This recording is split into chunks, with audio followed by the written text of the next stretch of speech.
Well, hello, everybody. Good evening and a very happy Tuesday to all of you. Today is Tuesday, and of course, Tuesday means story time. That's right. Who doesn't love themselves a little bit of story time? And so, we're going to have ourselves that story time. We're going to read some more Far Country, and the goal is for us to finish it up this week. I am at chapter 41 right now. We have until chapter 50. And so you can check out the previous chapters on my YouTube.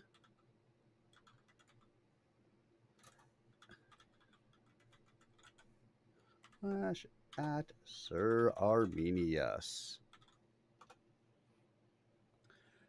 So feel free to get out there and check it out if you have not read through them already or listened to them already or done anything with them already. And we're going to finish it out tonight. That is the goal. Have 10 chapters left to go, and my goal is to wrap it all up tonight.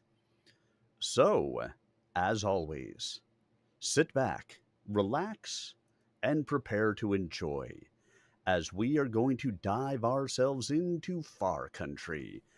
It's a Battletech novel, the only Battletech novel that includes sentient aliens. That's right, who didn't want the sentient aliens in Battletech? You know you did. So, that is what we will get into. Doesn't it sound fun? Do do do do do do do do do do do do do do do. All right, everybody, sit back, relax, and let's get right into Far Country.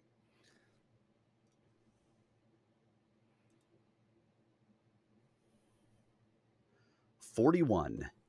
Nothing but a battle lost," an ancient commander once said, "can be half so melancholy as a battle won." And the truth of that had continued for centuries. Now, here on this unknown planet, it was true again that night for Takuda and his people. While the exhausted, dispirited survivors of the Enclave force made their desultory way back to their compounds, the equally exhausted, dispirited victors dropped to the ground and slept, or moved over to the shattered battlescape in search of surviving friends, or booty, or just because they were too tired to do anything else. Takuda, as begrimed, blood-splattered, and hollow-eyed as any of his people, sat inside his command bunker and listened to the reports from his subordinates. The attack had been more successful than they'd even dreamed it could be. The most serious damage had been to the servo on the left leg of Goodall's damaged mech. The joint had frozen in mid-stride, but she'd continued to fight until there had been no more targets in sight. The Locust could still hobble along in a crazy gated way, but it couldn't be called combat-worthy by any stretch of the imagination. All three techs were working on it now, and there was just the slightest chance that it would be mobile by first light. Fullerton reported 2 recruits wounded, both slightly, in the counterattack. He also reported that some too badly wounded to fight in the afternoon had suddenly recovered enough to search the scape for wounded, or, more probably, loot. Dakota's Tatate had taken no casualties. The adrenaline rush that created the high of combat was rapidly fading into the low that inevitably followed. This was the time when a counterattack would be the most dangerous, though the likelihood was scant. The Enclave forces were so thoroughly beaten that it would be days before they again ventured into the woods. Vost's mechs were still in Usugumo, and not likely to come forth until he'd made a better deal for their services. This last piece of information came from Fiona Sabine, one of the techs who'd originally gone with Vost and the others. Creeping into the Takuda camp just after dark, she carried a tale of fragmentation among the mercenaries. Disgusted with the situation and the mech pilot's lack of concern for the welfare of their technicians, she decided to leave. No doubt she also felt a deep bitterness at how quickly Vost had discarded her in favor of greener pastures. Takuta gave orders for the establishment of security along their broad front. The desk members were stretched thin, each one now commanding what amounted to a full squad. That would have been fine if those squads had consisted of battle-hardened troopers, but just the opposite was true. Instead of experienced soldiers, the squads consisted of enthusiastic but undisciplined tatate and raw recruits from the enclaves, neither disciplined nor too enthusiastic. It was not that they didn't want to do the job, just that they didn't know how, or even why. The concept of staying awake to watch an empty field for a possible enemy everyone knew would not be back did not seem reasonable to such as these. What was second nature to a soldier was anathema to a civilian. Who ever heard of staying awake all night to guard your house? Thus, the desk members and the tatate, who could sleep while awake, shouldered most of the responsibility. The need for security was very real, however. The excruciatingly thin forward edge of outposts was under constant pressure, not from the forces of the enclaves, but from civilians fleeing the cities. They came for the same reasons that the originals had come, in search of something better. From the front came reports of numerous individuals and families seeking asylum within the Takuta lines. All were welcomed, with Fullerton and his original group taking over the task of bedding them down. Takuta terminated the truncated staff meeting and sent his people back out into the night. Though they needed sleep as much as the rest, the staff had to work while the others slept. Parker DeVood and Holly Goodall had their work cut out for them with the damaged mech, and Fullerton and Dakota had their own people to look after. Takuta followed them out into the dark. The moon was almost directly overhead, its mottled green and blue surface reflecting the light of the departed sun. The body wasn't really a moon, but another planet in its own right within the star system. Takuta looked longingly at it, wondering if there were life on its surface, if it might not be a better place for his experimental society. But the distance was impossible. It would remain a dream. Single glowing eyes, the campfire scattered through the trees stared unblinking into the night. Takuta walked among them, listening to the muted conversations all around. For the most part, those speaking were the recently arrived refugees, still too excited from their trek to settle down. Their attitudes were as varied as their backgrounds. I just wanted to get away. I want something better for my children. The thought of being under some religious leader. They don't even give you a chance to think. You should be an Osio. It's so regimented you don't get a chance to raise your kids at all. It would be better to crush them all. Then we'd be in charge. We could tell them what to do. I'm so tired and hungry. I'd do anything for a little Ocha. Crush them all. That's what I say. After today, we can do anything. You want to try living in Usoguma. Only the rich have a say in anything. The rest of us are left with nothing, and it'll only get worse. Just leave the whole bunch to rot, I say. We can go somewhere else and get a new start. All we have to do is work together. Burn them out, I say. Takuta found himself at the edge of the fire line, faced with the impenetrable darkness of the trees beyond. He turned aside and looked back across the orange dots of the fires. So many people. None of this was the way he'd planned it. The situation was getting out of control.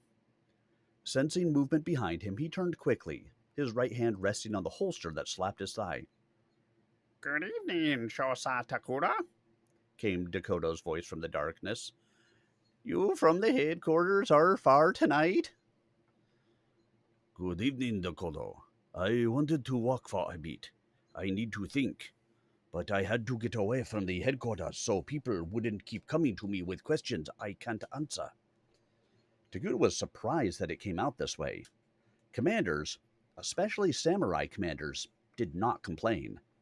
Perhaps, he thought, the situation was changing him even more than he'd realized. He wondered, silently this time, if the change was for the better. Come to our circle, Shosa.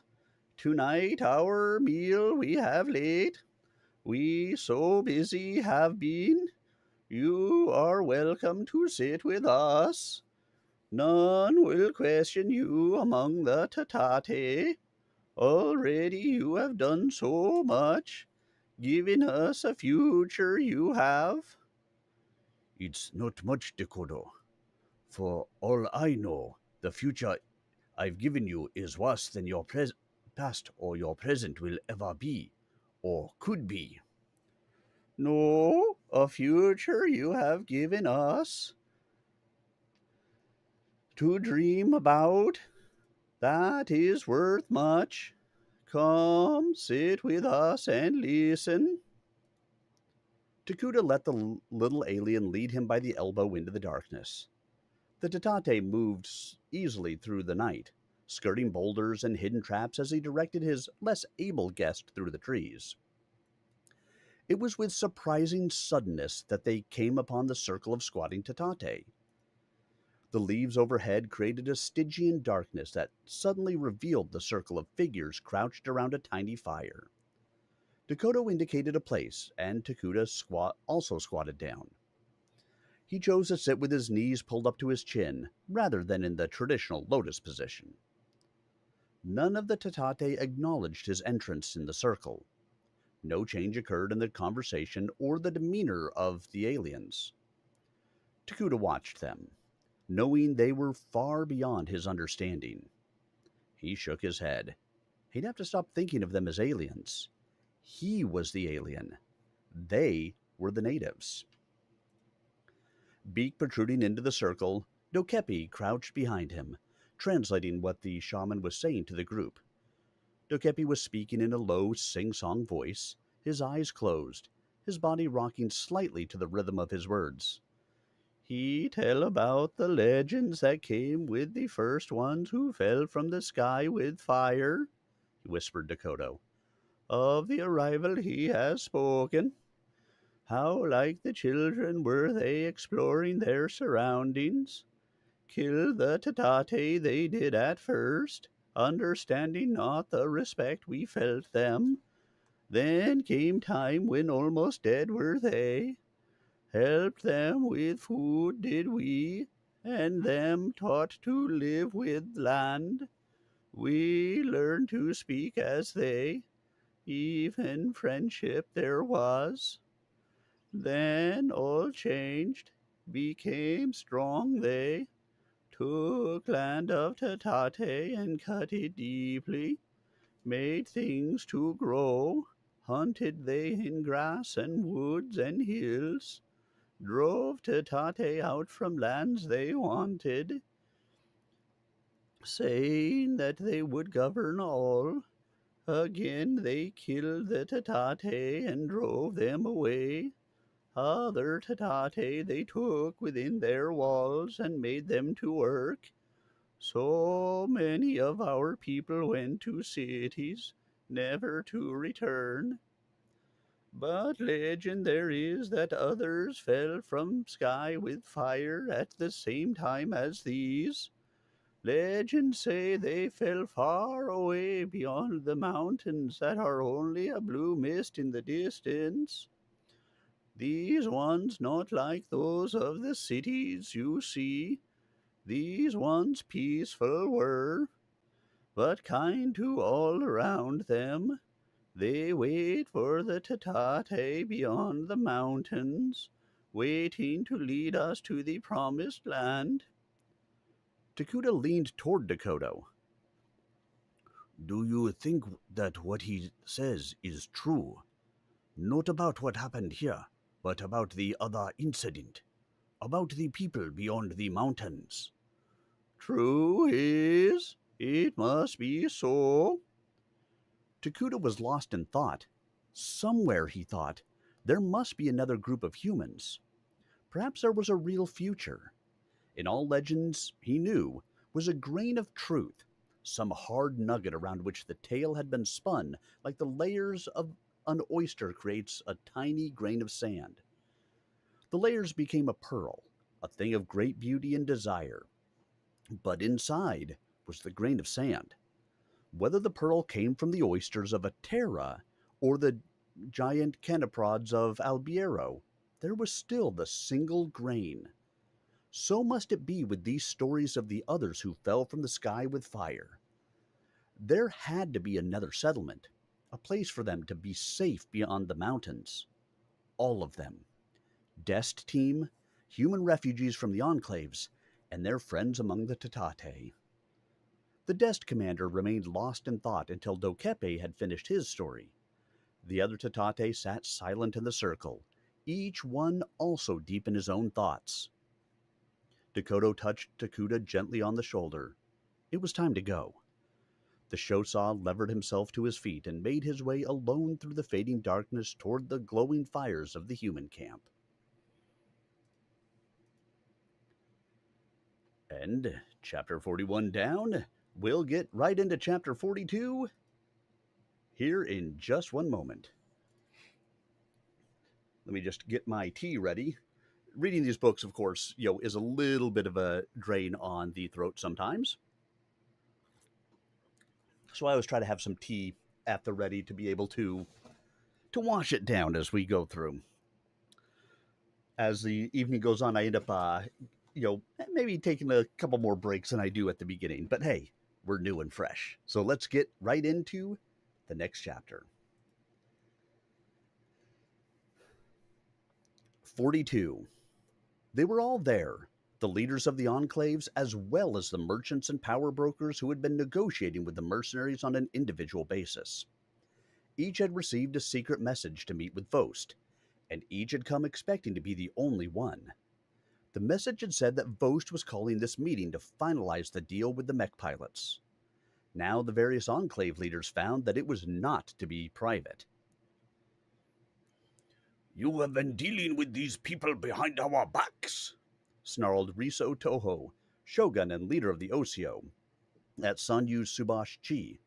"But it is no surprise to learn that the high priest of the Amatukaze would stoop to dealing with mere mercenaries." The Sanyu of the Amatukaze turned to face his accuser. "What a surprise to meet you here, exalted Shogun. You, whose troops were routed at such great loss, could do nothing less than crawl to the powerful for your salvation. As has always been said about the Osio, you are either on your knees behind your betters or at their throats. And if you are at their throats, it is always from behind, as it is now." Toho went red in the face, as much from anger as shame. It was true that the forest forces had routed the Osio troops in the woods, a defeat he felt most bitterly. "Our forces suffered more than anyone else's," he said in a choking rage, "but it was the others who ran fast. At least the Osio stayed together long enough to cover the cowardly withdrawal of the rest. And I note from the reports that the Amatukaze did not send all the strength they had committed to the plan. Neither did the Usokumo. Perhaps treachery was always on your mind." "We did not plan treachery," interjected Homa Sirayuki, overhearing the exchange between the two leaders and feeling bound to enter the discussion. The Usagumo stood to lose a great deal in the current negotiations, and he was determined to minimize that loss. The Usagumo had been the first to cement a deal with the mercenaries, but the council hadn't been quick enough with the contract. Just when they thought they had the deal tied down, the mercenaries had slipped away. And now this chaos was the result. "Nothing of the kind was in the minds of the Usogumo. You know that we always honor our contracts to the letter. We agreed to pledge all forces except those required for internal security to the attack. The Usogumo sent all we could." "Yes," said the sneering Toho. We all know that the Usogumo honor their contracts to the letter rather than the spirit. The Osio and the Amatukaze, on the other hand, care more about the spirit of an agreement. Perhaps that is why we both hate you so much. Tsurayuki snorted at the statement. If you hate us, it is because we are successful, profitable, while you cling to form rather than substance. And I have never heard that the Osio and the Amatukaze were such great friends. Unable to stand it any longer, Tsurayuki lunged at the sneering face of Toho. It was only the rapid intervention of one of his staff that prevented an exchange of blows. The two men were dragged apart, still hissing at one another.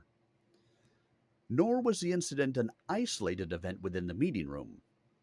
Other groups were knotted together, trading insults in much the same manner. The focus of the hostility was on a group of 5 headed by Akira Kochira of the Usagumo. The others claimed that it was he who had started the bidding war for the services of the mercenaries. They all knew, of course, that this was not true. Kochira might have been the most persistent, and his consortium may have upped the ante, but he was not the first offender. It was just that they needed to blame someone, and Kochira was the handiest target. Matters had almost come to blows again by the time Vost entered the room. In calling the meeting to order, he had to shout over the rising cacophony that threatened to turn the assembly into a melee. When things finally quieted down, he made his offers. The mercenaries would go with the best offer. He didn't care who put the deal together. He didn't care what the dealers wanted. He and his force would supply the mech muscle. The consortium would supply the compensation. When he announced the base fee for his services, the assemblage gasped almost as one. Then he walked out, leaving his guests in stunned silence. Vos had reason to want the negotiations to drag on. Although his mechs had successfully achieved a demonstration of their power to the Enclave leaders, the Panther had taken 3 hits from the Locust's medium lasers in the fight against Takuta's people. The damage was not serious, but the left knee servo actuator had become troublesome. Vost wanted to give the technicians, reduced now by the disappearance of Fiona Sabine, every opportunity to repair it. He was certain that the Panther was still the dominant machine on the field, but it was better to be completely safe than just marginally operational. There was also the problem of short-range missiles for the Javelin. Pesht had started with 6 SRMs in each launcher, with an additional 15 reloads for each rack. But he'd fired a full volley at the Osio and another at a Matukaze. And then there was the ammo he'd spent in battle against the Takuta mechs. All told, Pesht had used up 5 volleys from each launch system. Based on the 1 plus 15 and 5 gone, that left each launcher with only 10 in the bins, and eventually they too would be used up. The only possible resupply could come from the Panther's SRM 4-packs. Counting reloads and the volley in the launch racks, the Panther carried 104 SRMs. Vost could give those to the Javelin, but with the light mech's problem of resupply, he wasn't planning to do so. The Javelin and Pesht would become superfluous for long-range combat once the ammunition was gone. The mech would still be capable of ripping things apart with its hands, which still made it better than anything the Enclaves could field, but it would be no threat to the Panther. All the better for Vost. But there was a danger lurking behind the advantage. If Pesht saw that he was losing importance because of problems with his ammunition supply, he might try to steal from the Panther, a confrontation Vost did not relish. The little rat-faced man was devious enough to engineer an encounter that would turn out badly, perhaps fatally, for one of them. And that one of them could just as easily be Vost. The mercenary commander left the squabbling citizens to figure out their best offer.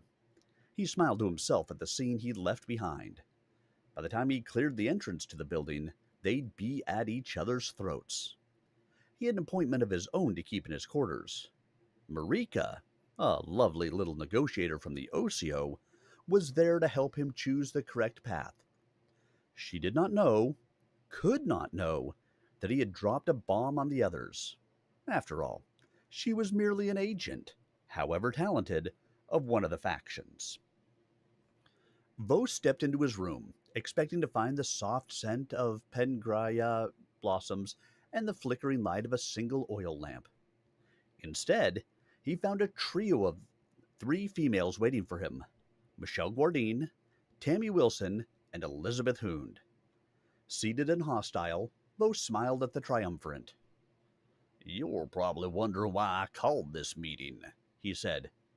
You didn't, said Hoond evenly. We did. And no one's got any doubt about why it was called. Have a seat and have a listen. Vos took the chair that Hoond indicated. Guardine and Wilson were regular technicians, but Hoond had only been pressured into service when the team lost Sabine. Vos was still not sure what had happened to her. Perhaps he should have mentioned her disappearance at the meeting. Perhaps he could have made her return a condition of employment. Too late now, he thought. And what can I do for you lovely little ladies? He asked, winking at Michelle as he spoke. We're not little ladies to you or anyone else, said Hoond, her voice as level as it was chill. And we want you to understand that. No, I take it back. We're not interested in whether you understand that. You either accept it, or you end up with no support for your mechs. We could all go the way of Fiona. What would you do then? What happened to Fiona? What do you know about her that I don't? Answering that question could fill a book, said Tammy Wilson, the chief tech and usually the spokesman for the support element. Unfortunately, there would be no pictures for you to color. Maybe we could add some to that reading wouldn't be so that reading wouldn't be quite so tedious. The women snickered. I don't know why you're so sore about, Tammy. You've never complained about my finger dexterity or my hand coordination. Wilson dropped her feet to the floor with a crash and leaned forward into Vost's face. Keep up that kind of talk. Keep up that kind of attitude, Gob of Vost, and you will find yourself without any technical support. That's enough, both of you, said Hoond, pulling Wilson back. We've got important things to talk about. Think of us as your technical staff rather than conquests or almost conquests, Garber. We are the technical staff. All right, I respect that. Now, what's this meeting all about, sweetie? That's it, snapped Wilson. You can use that on Michelle or Fiona, but not on me. Cool down, Sergeant Wilson, said Vos in his condescending tone. I'll listen to whatever you have to say. At least you're better looking than Seagroves or Pest. You just can't leave it alone, can you, Vos? Demanded Hoond. But it doesn't matter. We want to talk as techs and not as anything else. She settled back in her chair, throwing a leg over the table and staring at Vost over the tips of her steepled fingers. The problem as we see it involves the business of negotiations. So far, it's been you pilots doing all the talking. But down here at the bottom, down here in the septic system where all the work gets done, we haven't gotten squat. We're tired of being treated like mushrooms, covered with manure and kept in the dark. We want to see some of that sunlight. We want to get our needs met too. What's in all this for us? Beth, you've got to trust me. Of course you'll get your share of the loot.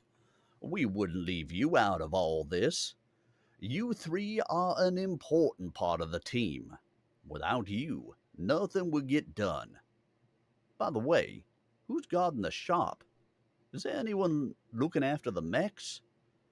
I have no idea.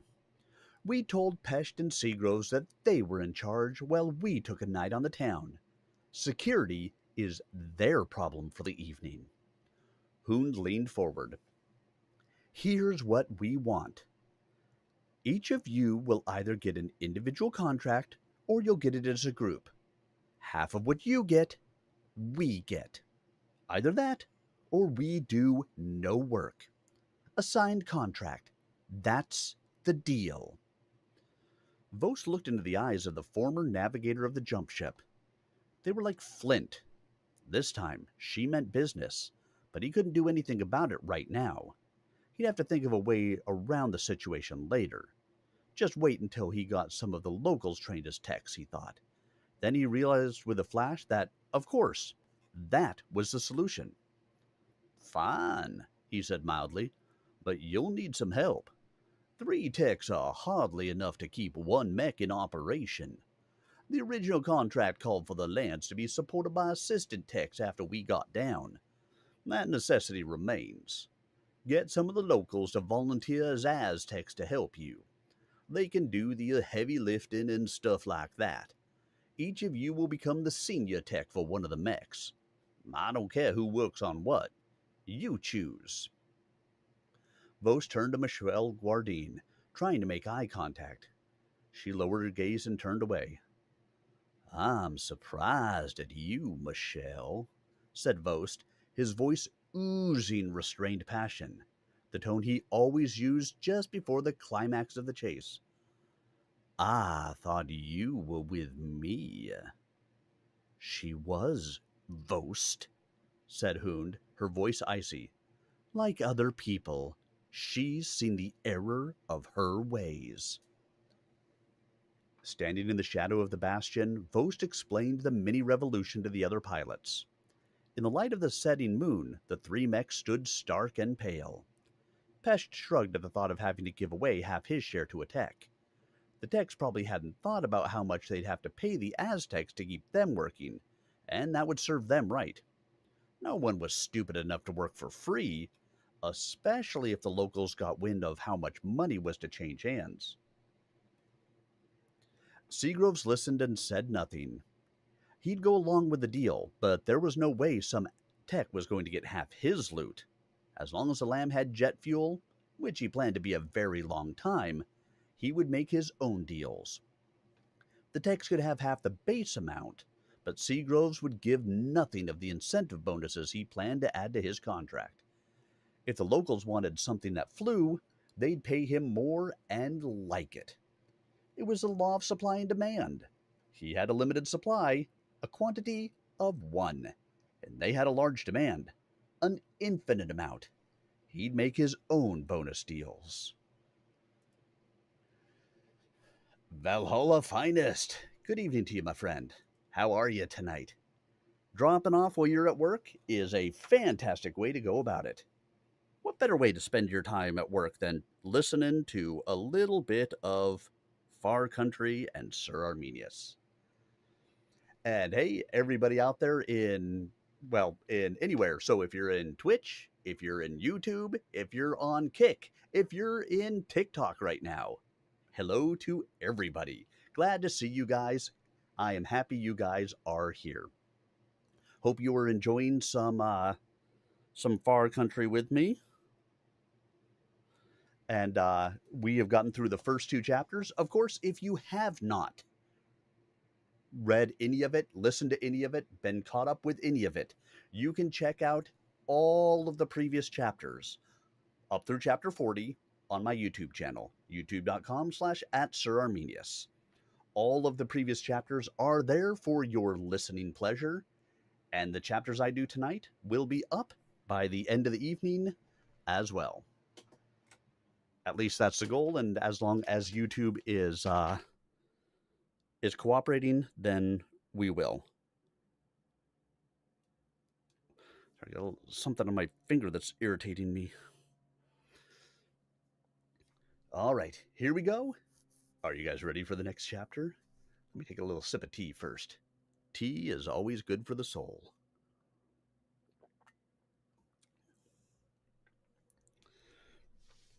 And now, our next chapter.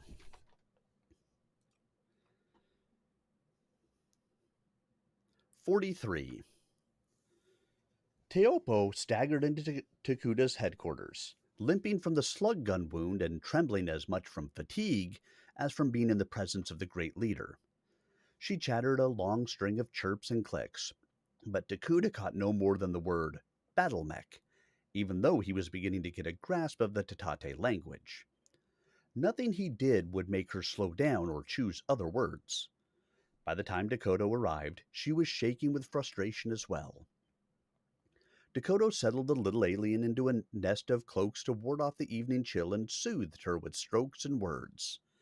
He continued speaking in soft tones until the little one's violent trembling had passed, and she was almost still. Only then did he begin to ask questions. At first, the inquiry brought the words out of her in a rush. Dakota held up his hands to slow the rush, but it was to no avail. She poured out all she had to say in what sounded to Dakota like a single sentence. Dakota gave up trying to control her and just listened.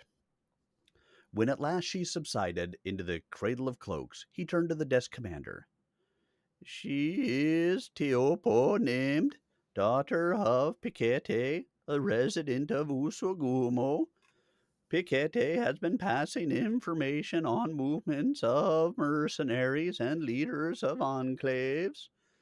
He for the Shidosha of the Usogumo works, and Teopo works sometimes with him. For past 3 days she to us has been trying to get important information she has. Much has changed in past week or more.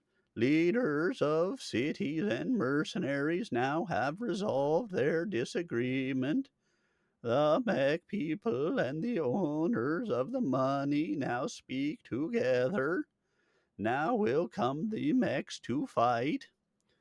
All of the fighters of the cities, like the ones we vanquished 10 days ago, will also be involved. The little one does not understand what they plan to do, but Pikete heard some words and made her memorize. The words are hammer and anvil. Not understand does she, but her father said you would. Pikete said Max would be the hammer." As Dakota finished the translation, the curtain of the command post was thrust aside. Even before it had dropped back into place, Parker DeVood had stepped through and begun to speak. "Enclave forces moving out of all the cities and coming toward us. It looks like the real deal, as last time. They're forming right across the entire front. They don't look too enthusiastic." They don't have to, said Takuda, rising from his desk. According to this very brave young lady, they aren't going to be very aggressive. The real attack will be coming from elsewhere. The flank. Probably the left flank. It's got to be the Vost mechs, with the conventional forces to pin us in place. Pass the word. Here's the plan. It wasn't a complicated one. Takuda knew that the Enclave forces were mainly supposed to pin him into place, and so would not advance too aggressively. In addition, they had been severely hurt only 10 days before, and most of them would remember that. And even if human nature had dimmed memory of the disaster, the hulks of the burned-out vehicles should help remind them. They would be cautious. It was the mechs attacking from the flank that represented the real danger. But Takuda would have his own surprise waiting. During the past 10 days, his force had grown to more than 5 times its size in the last engagement. Disgruntled soldiers and others from the Enclave saw that a victory by the forest forces would give them a chance at a better life, to rise to the top via one simple change of allegiance. Takuda's one heavy vehicle had also expanded to a full company of 12 after his people had salvaged the wreckage of the battlefield.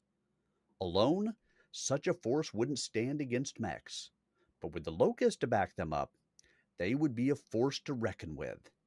and the Vost mechs would not be expecting either a reverse trap or an armored force. Granted, the armor of the Enclave vehicles was nothing but copper laminated wood, but it looked good, and that alone would give the rebels more confidence. The Arsenal team, reinforced by Davood and his mechs, as well as the heavy weapons, would hold the line against the Enclave attack. As before, they would give ground rather than become heavily engaged. The Tatate platoons, now rearmed with muskets, could provide long-range fire to delay and confuse the advancing troops. The rest of Takuta's force would concentrate on the left flank, the side nearest Usagumo. It was a calculated risk, but Takuta believed that if the mechs moved to the other side, he would be able to react quickly enough. The two locusts would support the armor, making quick shots where they could. With any luck at all, they'd be able to inflict enough damage to discourage the mechs. One of the problems with the mercenary force was that it had to be victorious to justify its employment. Buyers of merc services did not take well to expensive defeats. The mercs would either win or they would die. There was no in between for the employers. And Vost knew only too well that he couldn't count on replacements. What he had is all he would have forever. That would tempt him to husband his resources, creating a conflict of objectives. The buyers wanted victory or death. The mech force wanted anything but death. It was here that Takuta saw the opportunity for victory.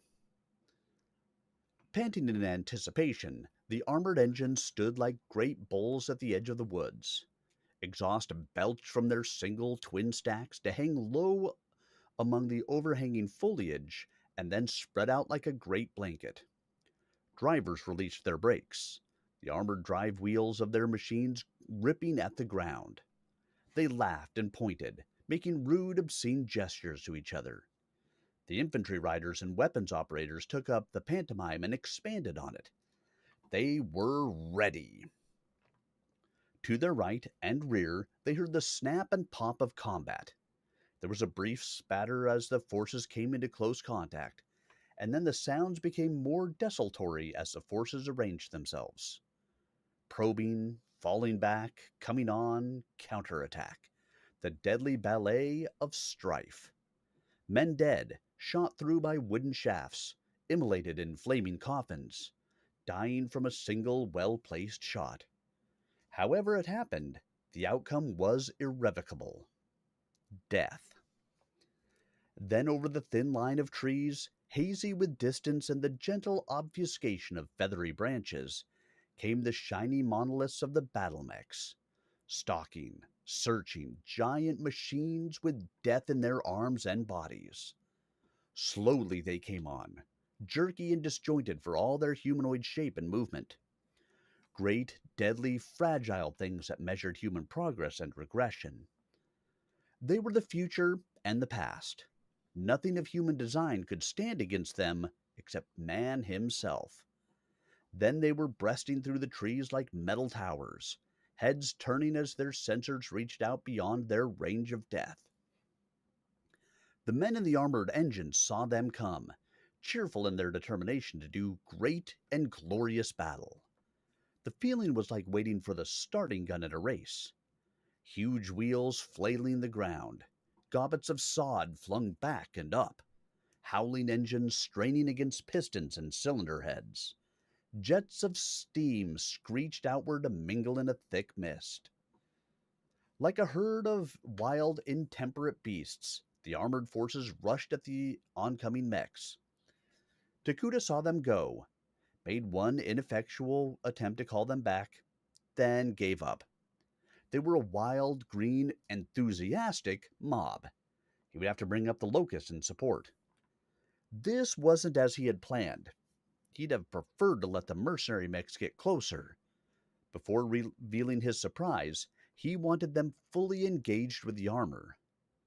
Now, the green troops had sprung the trap too early. He toggled the boom mic and contacted Holly Goodall.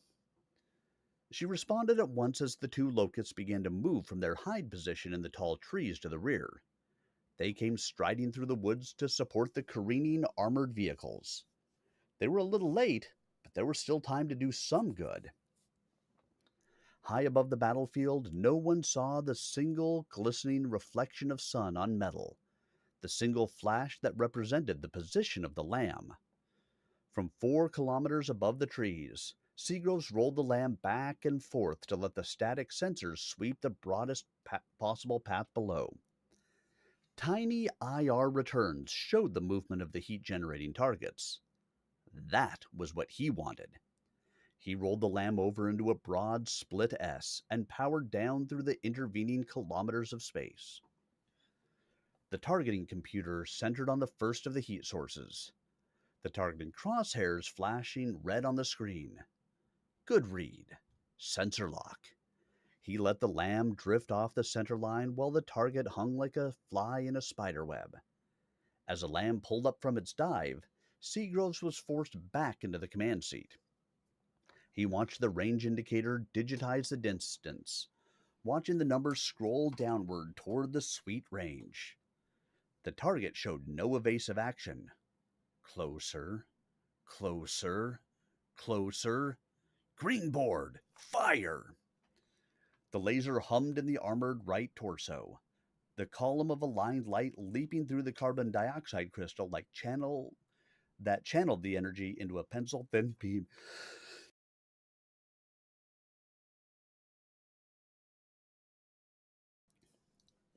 The computer IR sensor blossomed into a ball.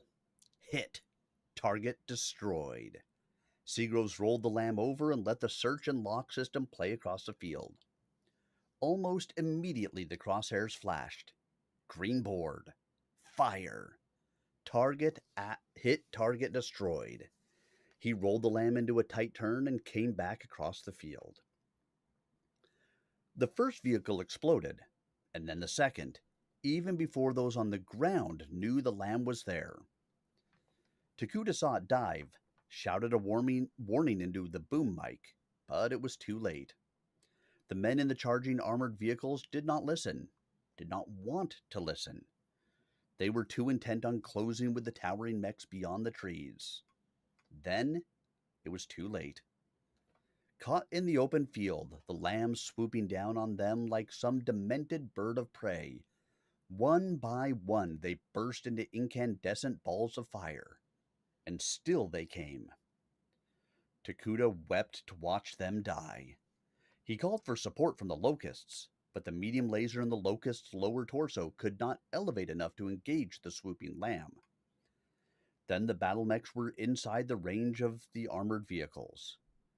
A cloud of fire enveloped the javelin as it rippled through racks of short-range missiles, hammering vehicle after vehicle into the yielding ground. No survivors. No survivors from those immense explosions that combined high explosives with flashing fuel. The locusts were in close, Jacobs with his good mech firing blindly into the melee. Holly Goodall pranced and danced, trying to draw the Panther's fire away from the vulnerable armor. Leading a charmed life, she dodged one PPC blast after another. Inside the rearward mech, Jacobs watched his displays light up with information he couldn't understand.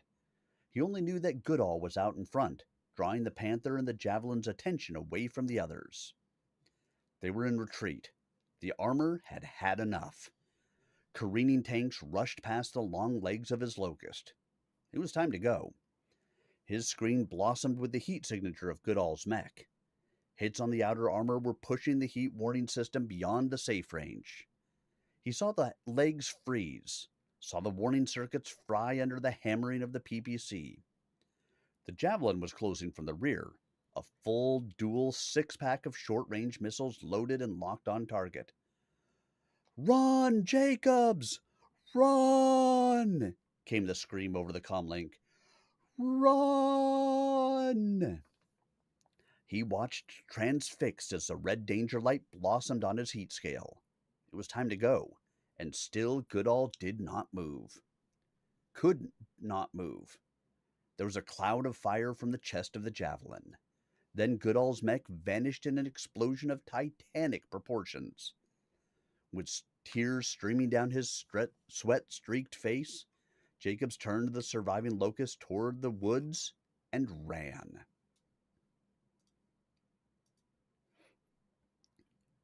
And now it seems like Takuda and his forces are down to one mech. Exciting mech warrior battles! Dun dun dun.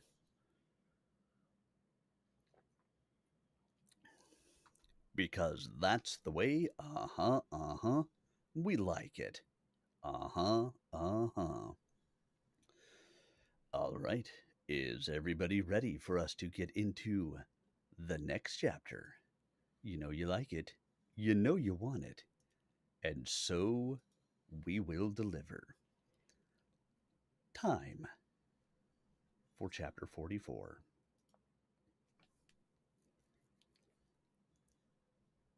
44. Seagrows rolled the lamb over again and swept down over the smoke-shrouded field.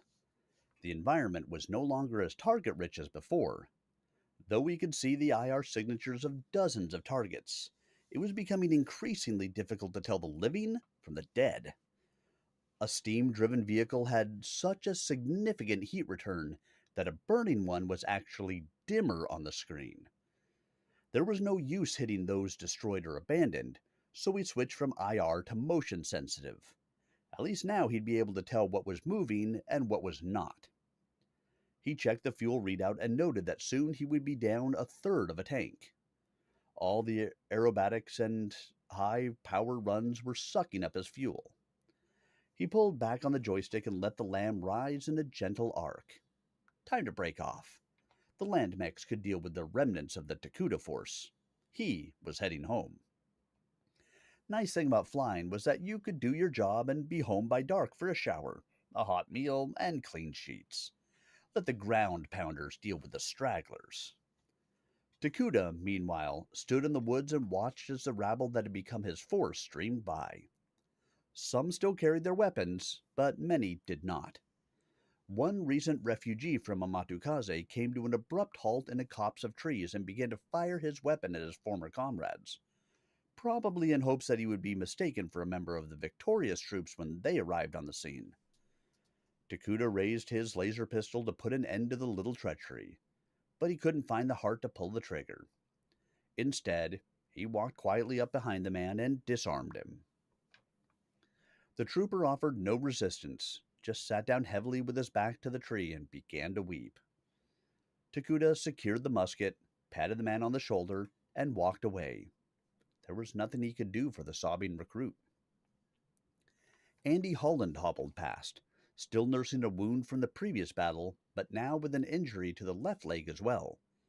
The left side of her face had been savaged by some weapon, droplets of blood dotting the space from the jaw to just behind one ear. She could still walk, but only with great difficulty, and only with the support of two Tatate helping with her weapon and pack. Takuda would later learn that Holland had suffered 3 broken ribs, as well as kidney damage and a broken right hand. Swollen Horg was not far behind her, also showing signs of battle damage. Something heavy had struck him square across the upper chest, crushing the armor and faceplate of his helmet. He staggered past where Takuda stood rooted to the ground, waiting for the advancing enemy. "It only hurts when I cough," was Horg's sole comment on his injuries. Knight was the last one past. Stopping alongside his commander, he waited expectantly for orders. It was as though he could read Takuda's mind, and he began to prepare their tiny plot of terrain for a last defense. "Keep going," said Takuda, but the Gunso continued to fortify the ground. When Takuda protested again, the non-commissioned officer looked his commander in the eye. "I will stand with you, sir," he said, "or I will accompany you to the rear, but I will not leave you to this fate. There is nothing dishonorable about flight at this time, but we cannot lose you when we need you most." Takuda felt the weight of command slip back onto his shoulders. It wasn't comfortable, but it was familiar. He looked at his section leader and nodded his head. "Correct, Gunso Knight. Yes, You go on ahead and choose a place where we can rally. I'll stay here just a little longer and see what I can do. I'll move from here in 1 hour. Less if the Enclave troops begin to push. The statement was that of a commander taking charge of the situation. Knight saluted and moved off. Takuta found the rally point well after dark. He used the IR glasses to discover the hidden fires in a deep ravine completely covered by the triple canopy foliage. Even the super sensitive IR devices carried by the Lamb and the Panther would have been hard put to find them except at very close range. By the time the hostile mechs got that close, they themselves would have been seen, and the fires would have been doused. As Takuta came in, he was aware of activity in the undergrowth around him. Dim figures moved to sweep away obstacles and hold back hidden branches. It was the Tatate, looking out for their commander, but allowing him to find his own way home. Clucking voices as soft as the darkness itself. Parker DeVood was there, waiting for Takuta to arrive. He had become the complete staff officer. Gone were the days of independent command as enjoyed by a dropship commander. Now he thought in terms of the unit rather than himself. Not only had he been able to cobble together the first piece of mobile equipment, but he'd also managed to build additional ones from parts scrounged on the battlefield. His talents didn't seem to stop when the battle started. Even during the retreat, with the situation falling apart all around him, DeVood had found the time to secure a desk, 2 chairs, a cot, a cook stove, and a can of coffee. Where the coffee had come from was complete mystery, because Takuta knew that the last of it had been consumed weeks before. Yet there it was, and now a hot cup of dark brew was waiting for him as he entered the tiny camp. DeVood reported that Ariaki Sine was dead, and Johan Miranda with her. Sine had died at the SRM launcher position when the Panthers PPC finally obtained a target lock on her. Miranda had had no business being there, but he'd convinced the Tatate assigned as his personal servant that he could be of some value with the weapon. The two had died as the last missile was firing. Dana Lost, gripping to the very end, had stood against the forces of the Enclave until it was too late to withdraw. Complaining that he would never have placed himself in that position, that he would have pulled out long before, he charged a block of musket and bayonet-armed infantry, firing his laser rifle from the hip. Still complaining, he'd been swallowed up in the melee. Robert Fullerton came to the fire to report the last of his refugees. Out of the 500 at the start of the day, fewer than 200 remained. Where the rest had gone was a mystery, but he had his suspicions. There had been fewer than 100 in the armed forces, and some of those were accounted for. The main losses had been among people manning the main line. Most of them, suspected Fullerton, had drifted back to their enclaves when the retreat began, probably disenchanted at the prospect of having to actually fight for their freedom. Interestingly enough, it had been the most vociferous, the most aggressive talkers who had disappeared. Small loss, Fullerton commented. Even the Tatate ranks had thinned. Dakota reported that the survivors of the original tribe were still with him, but there had been defections among the newcomers, especially those from furthest away. They had been the last into the group, and perhaps they'd decided that the trek had been in vain. In any case, they were gone. The reports in, the staff members fell silent, each one harboring his own thoughts of what daylight would bring. Our choice, as members of the Draconis Combine Elite Strike Team, said Takuta, breaking the silence, is quite clear. It is less so for the rest of you. We have the honorable way of liberating ourselves from the dilemma. Our honor is important to us, and we know that to die in battle for a greater good is to die well. We have established our position, and now we must die by it. We must remember that we will not die unremembered or unsung. Those 47 warriors made the ultimate sacrifice for their lord and their honor. We can only do as well. The Dest team will stay here and finish what we have started. Those of you who are not of Dest, and that means you, Paka Davud, are not invited to attend the ceremony. Stony silence greeted the announcement. What could be said to a man who had just announced that he and his compatriots were about to commit suicide? There was an uneasy stirring among the company as though someone had just stated that he was dying from a terrible, horrible, deadly, and highly communicable disease. They all wanted to be somewhere else, but none was willing to break the bond of loyalty. "The man who fell from the sky with fire will continue," said Dakota softly. "It has been this way for as long as I can remember. It will remain that way for those who come beyond." Takuda looked at the face of the little aliens, his bulbous features lit by the fire. There was a long silence, and then Takuda said, "What about the others who fell from the sky with fire? Tell them the story I heard last night." Dakota rose from his crouched position and closed his eyes. He began to rock back and forth as he spoke.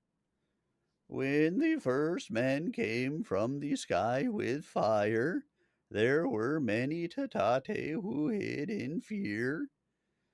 And well they should, for those who came had sticks that brought death. The Tatate were driven from their lands and enslaved. Thus it was with the men who came from the sky with fire. But there was another group that came from the sky at the same time. Their machine fell well away from the others, and it did no harm to the Tatate. It is said that at this place, beyond the blue mountains that lie on the land like an Aoi mist, there is another group. It is said they will rise to defend the Tatate and then lead them to a land that is open and free. In this land, the Tatate will be able to live in peace with those who came from the sky with fire." "Is it true, Dokodo?" asked Takuda. "We think so. We thought you were of the same group. The legend says that there will be those who who will lead us to those we know not. You are the ones to lead us to that spot. You cannot stay here and die." Takuda shrugged. "I think, Dokodo, that you know how I feel about that.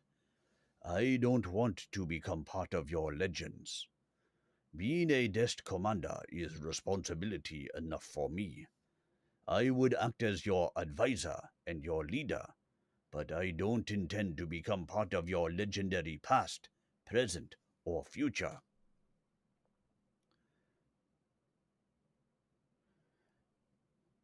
"I fear, Shosa Yubari Takuda, that you have no choice.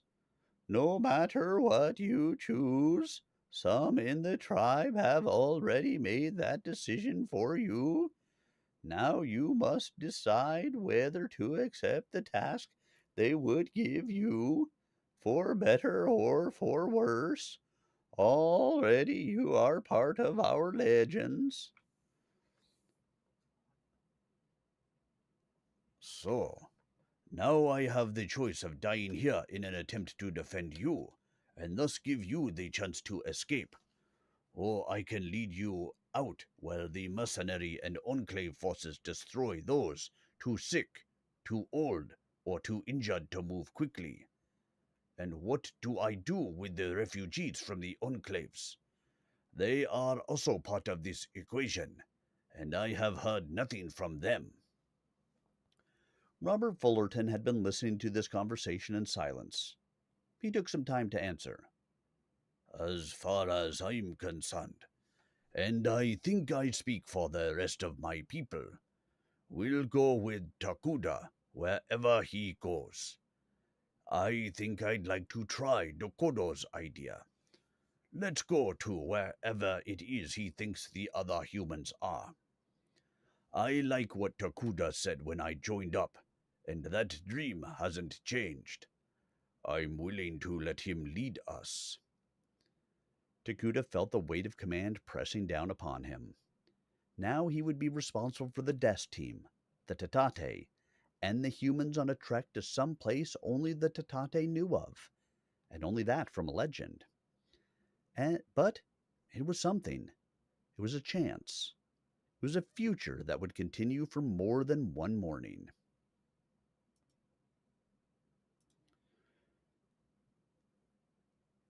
So, guys, how are you enjoying the book? I know if you're just joining and you haven't listened at all, you're really lost because we're really deep into the book at this point. But how are you enjoying it?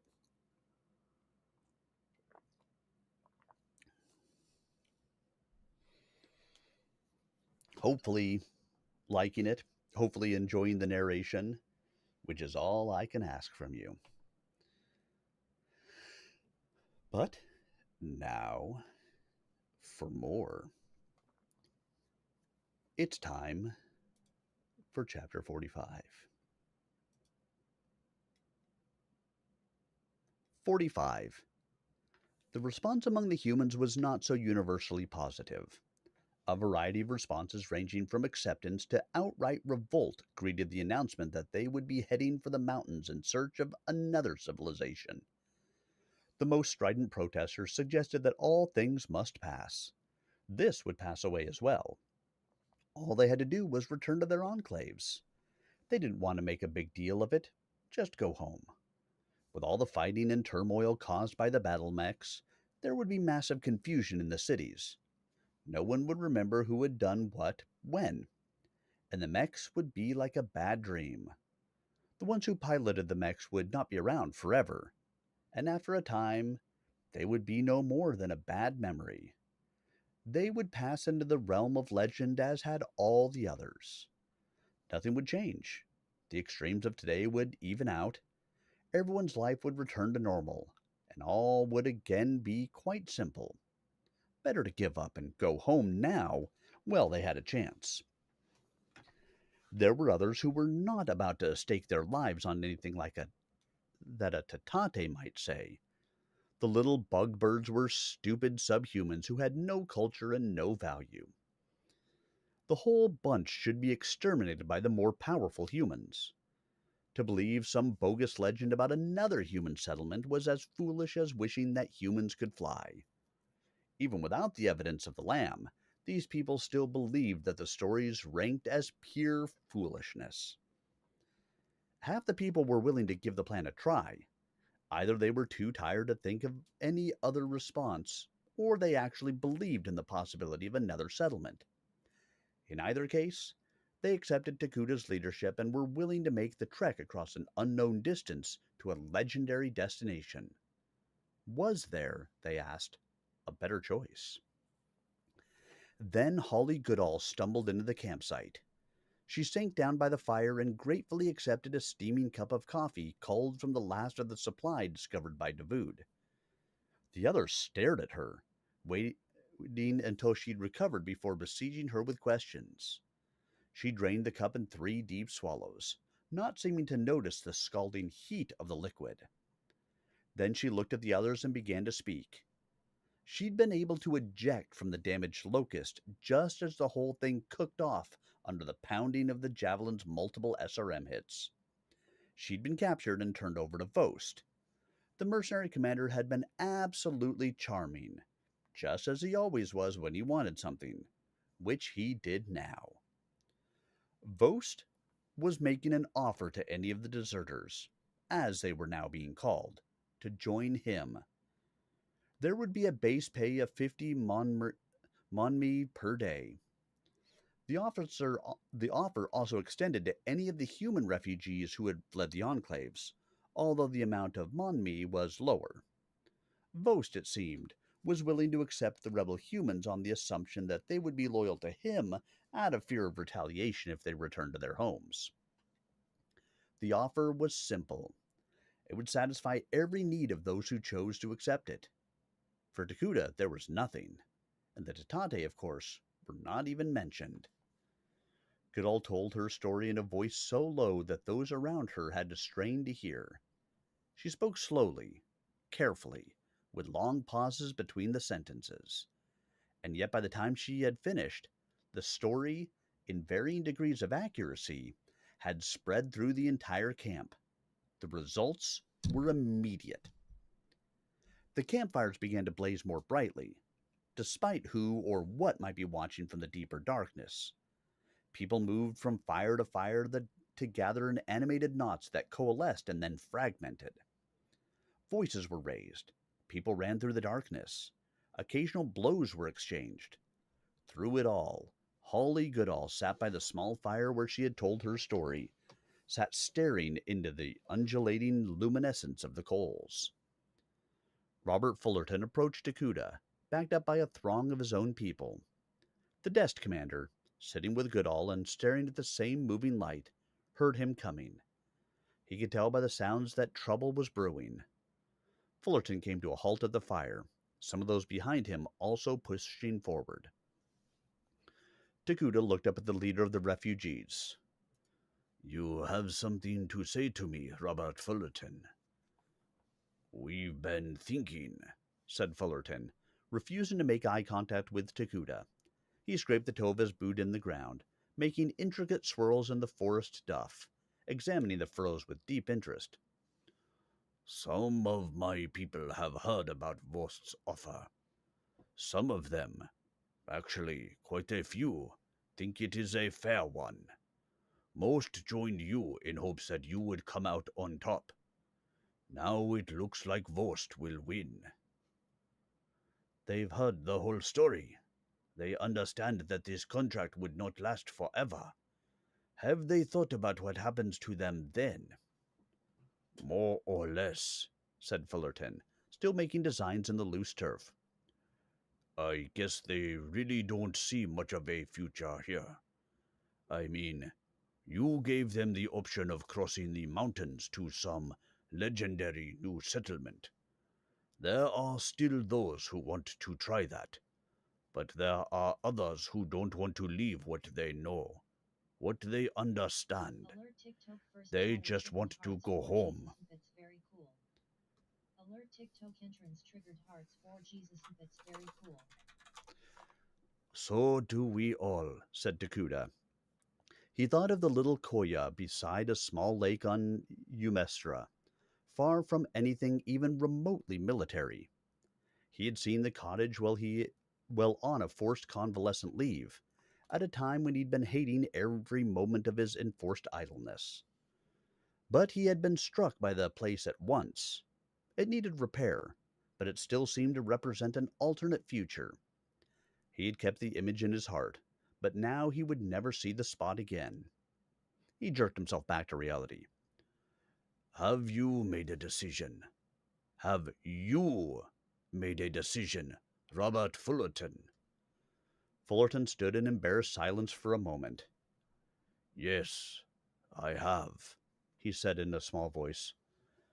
I think I'd like to accept what this Vost has offered. He raised his eyes to look at Takuda for the first time. Mark Jacobs had joined the circle around the fire.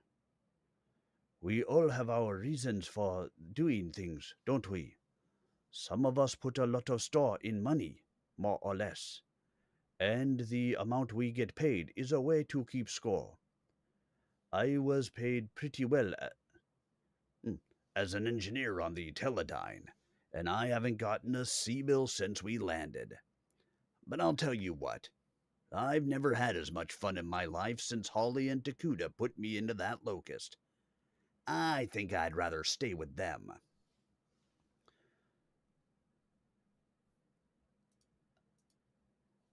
I'm just a mercenary, said Goodall, speaking for the first time since finishing her story. And I was the one who got the best offer. So I suppose it makes sense for me to go with Vost. I suppose I should. Goodall dropped her head to stare into the fire again.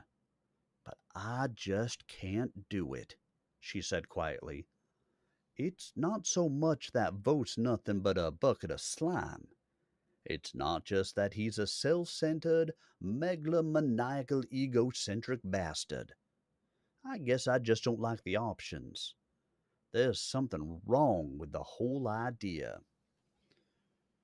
Being a mercenary is all right. There's nothing wrong with fighting for money. But I guess I've got something else inside me. There's got to be more than money. And there sure has to be more than Vost. Since we've been together, me and Takuda and the others, I've found that I'm fighting for something more. Fighting for an idea about my own future. I kinda like that. All things being equal, or even not equal, I guess I'll make the foolish decision and go with Commander Takuda. If that's all right with you, sir. Nothing would make me prouder, Pilot Holly Vost. Holly Goodall. Takuda felt a swelling happiness. Things were going to work. Well, Robert Fullerton, continued Takuda, you have given me an unpleasant task. You want to throw in your lot with Vost, and that's your decision. But you now know what the rest of us are going to do, and that puts me on the horns of a dilemma. What am I going to do with you? The crowd behind Fullerton shifted nervously. If I let you go, someone will tell Vost about our plan. Our only real hope is to break contact and get away. We'll have to move soon and move fast. But if you and your people go now, you'll never be able to keep our plans a secret. You'll have us gored by one horn or the other. Do you understand what I'm saying? On the other hand, I could have my people try to disarm you. I'm sure we could do it. We have the weapons and the training. But that would be just as bad. We'd have to round you all up, even those who might be planning to stay with us. We wouldn't be able to trust any of you at that instant, and we'd never be able to trust any of you after that. And there'd be some casualties, both on our side and yours. That's no way to build loyalty. Fullerton looked up. It's true, sir. We don't win if we fight, and you don't really win if you disarm us. We'd get some of you, but you'd probably get more of us. That's not what we want. All we really want is just to be able to go on our own way. Get away with our skins and our people. Some of these men have families that they need to protect. I don't want anyone hurt any more than you do. There was a strained silence between the two men, but both could hear the muted conversations taking place behind the back of the refugee leader. They could also hear the movement behind Takuda, the sibilant sound of laser rifles being readied for action. Fullerton waited for the talking to subside before he spoke again. If you'd let us get our things together, kind of split the camp, letting people know what's happening, your people could just slip away in the darkness. I can keep mine here until it gets light. After that, it'll be wide open. Takuda looked at the man who would destroy the organization of his unit. Robert Fullerton had been as loyal as any subordinate could have been. He had stayed through the bad times, but now he had a decision to make. As with any good commander, he was thinking of the welfare of his own people. Takuda nodded. All right, Robert Fullerton. We'll try that. Get your people together. Split the camp. Make sure everyone understands what's happening. Then we'll move. And that's the end of that chapter. We'll start into 46 in just a moment. Hello, Hearts for Jesus and Pets and LM Dream Interpretations. Glad to see you over there on TikTok. I appreciate your being there with me. Hope you are enjoying the story here. For anybody who is just joining in, if you haven't listened, I record each of these chapters as I go through. You can catch the entire story on my YouTube channel, youtube.com/@SirArminius. And I hope you will enjoy it if you do get out there and listen to it. And if not, just enjoy the story time with me this evening. Let's get into the next chapter after, of course, a sip of tea. Here we go. Almost done with the book, guys. We're getting into chapter 46 out of all of 50. So here we go. Next one. 46. Takuda wanted to assign the Locust as part of the rear guard for the column, but Dakota advised against it. With the Tatate so emotionally attached to the mech, it would have to lead.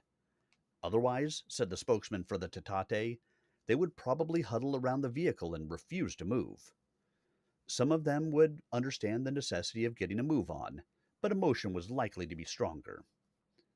Thus the Locust, piloted by Jacobs and or Goodall, would be up front.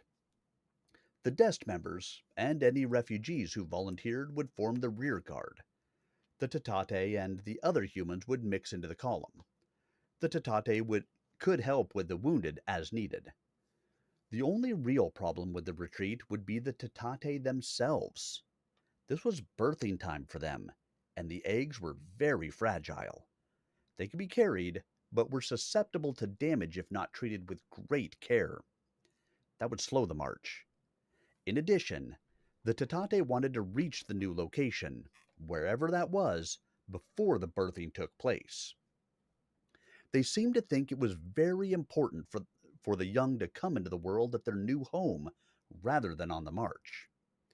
This would make the Tatate insistent about movement, even though the humans might get tired. And, of course, it would be better to resolve these problems before the march began rather than later. They would have to explain the situation to the refugees, a significant number of whom had opted to follow Takuda and his vision of a better world. It was several hours before first light that the Locust rose from its crouching position and began to move. Goodall sat in the command seat, with Jacobs crammed into the rear of the cockpit. There was so little room that he had to half stand, half crouch behind the seat, trying not to kick any of the spaghetti-like bundles of cables from their moorings. His presence wasn't particularly needed in the cockpit. He had come along simply because he'd rather be with Goodall than anywhere else. Dakota rode perched on the sloping carapace of the center torso, from which he could direct the movement of the Locust toward the far country that was their goal. At the rear of the extended, straggling column were the Dest members and the refugees. Takuda's unit had been small enough when the operation had begun, and had now taken over 100% casualties. All but Parker DeVood had been wounded at least once, and some, like Holland, Busteau, and Horg, had been hit twice. 6 of the original members would never take another hit. All were stiff with fatigue. The human recruits from the enclaves were not in much better shape. The only thing that made them better able to cope with the strain of the march was that they hadn't been involved for as long a period. Takuda had been very careful not to give details about the route or direction of the march to Fullerton, or to anyone else who chose to stay behind. The location of the refugees, which is what they all were now, would become known sooner or later. Takuda preferred that it not be too much sooner. If Vost came after them with the Javelin and Panther, the column might be able to hide. But if the mercenary used the Lamb, its altitude and speed would make discovery a certainty. Takuda hoped that Vost would be trying to conserve both the Lamb's and the Javelin's assets from running out too soon. That might make him prefer to hold the Lamb in reserve. At least, so Takuda hoped. The Tatate with the rear guard addressed the task with their usual exuberance. They were masters of the woods, and they cheerfully constructed deadfalls and pits to catch the unwary enemy mechs. They were encouraged to create more and more of the infernal devices when the javelin, overconfident in its armored might, actually tumbled into one of them with a resounding crash. From his own cockpit, Vost saw the javelin go down. One moment it was there, the next it was gone. He knew immediately what had happened and began to send a continuous string of venomous remarks and sarcasms over the comlink until he saw the mech climb out of the hole. Vost had already had his own problems with the pit, and he was glad to see Pesht also looking like a fool. The presence of pits made Vost call for ground support as well as the lamb. The fleeing column would be difficult to find in the triple canopied rainforest, and he didn't want his valuable mechs damaged by some overenthusiastic infantry type. He had plenty of foot sloggers available, especially since the influx of those who had recently defected from Takuda. With these people more than willing to show their loyalty to their new master, he sent them in on their prey. If they got killed, Vost reasoned, there would be fewer to pay, and more to split among the survivors. The new recruits fell on Takuda's rearguard with a will that bordered on desperation. They knew that this was their chance to go for the bonus money. Do it now, or lose out completely with what Vost had said. They attacked the screen with desperate courage, apparently ready to tear each other apart to become part of the mission. Takuda and his people saw them coming as Vost's new recruits crashed through the trees in their untrained, blind urgency to find and destroy their enemies. It was easy. Too easy for trained warriors like the Dest team.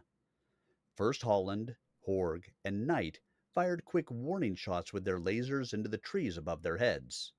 But that was worse than a killing shot. The attacking foot soldiers took it as a sign that their enemy was not a good shot, and so presented little danger. They became more bold, shouting to each other in their excitement. There is nothing more invigorating than to be shot at with no effect. That truism has been around for thousands of years, and it was just as valid in these deep woods of this uncharted world. Those who had been missed now felt themselves invulnerable, immortal. On they came. That was when Takuda's men got down to some serious shooting.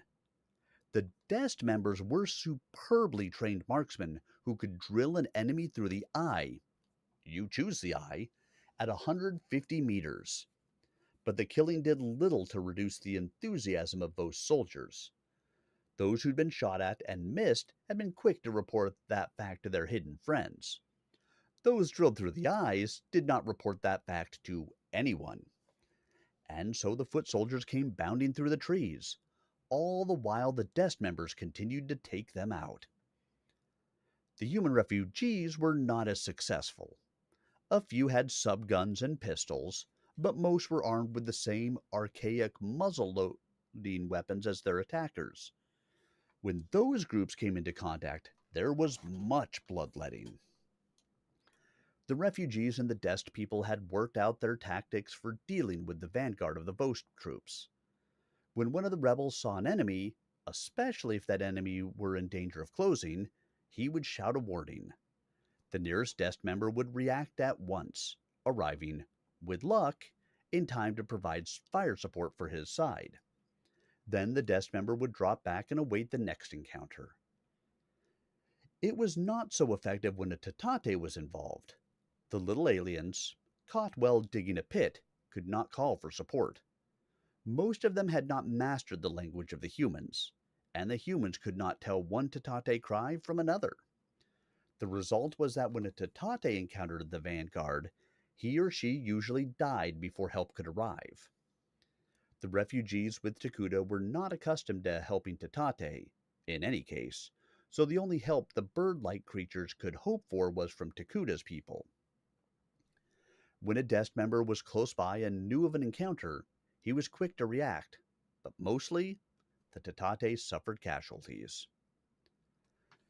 Well, all those bitter little skirmishes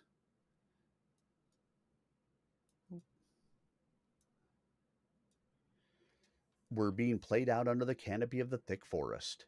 Seagroves and his lamb were out looking for the head of the column.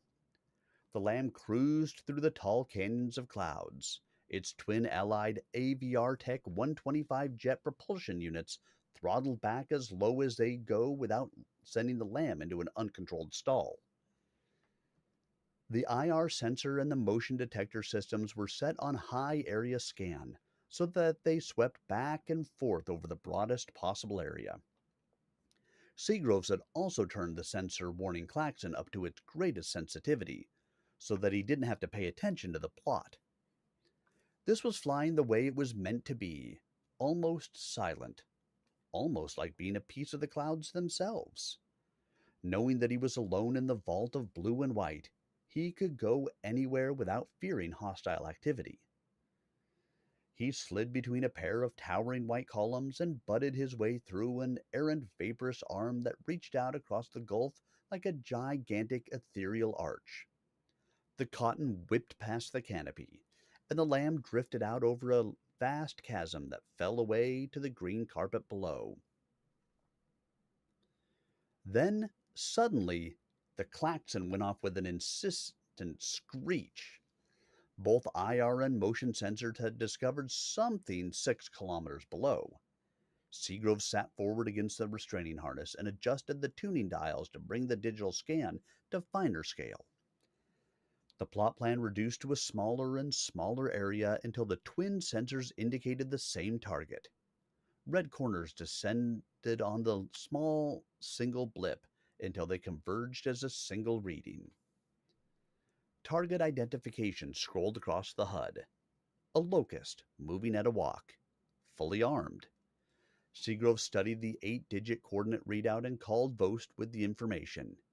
He waited for a reply, then rolled the lamb over in a gentle dive.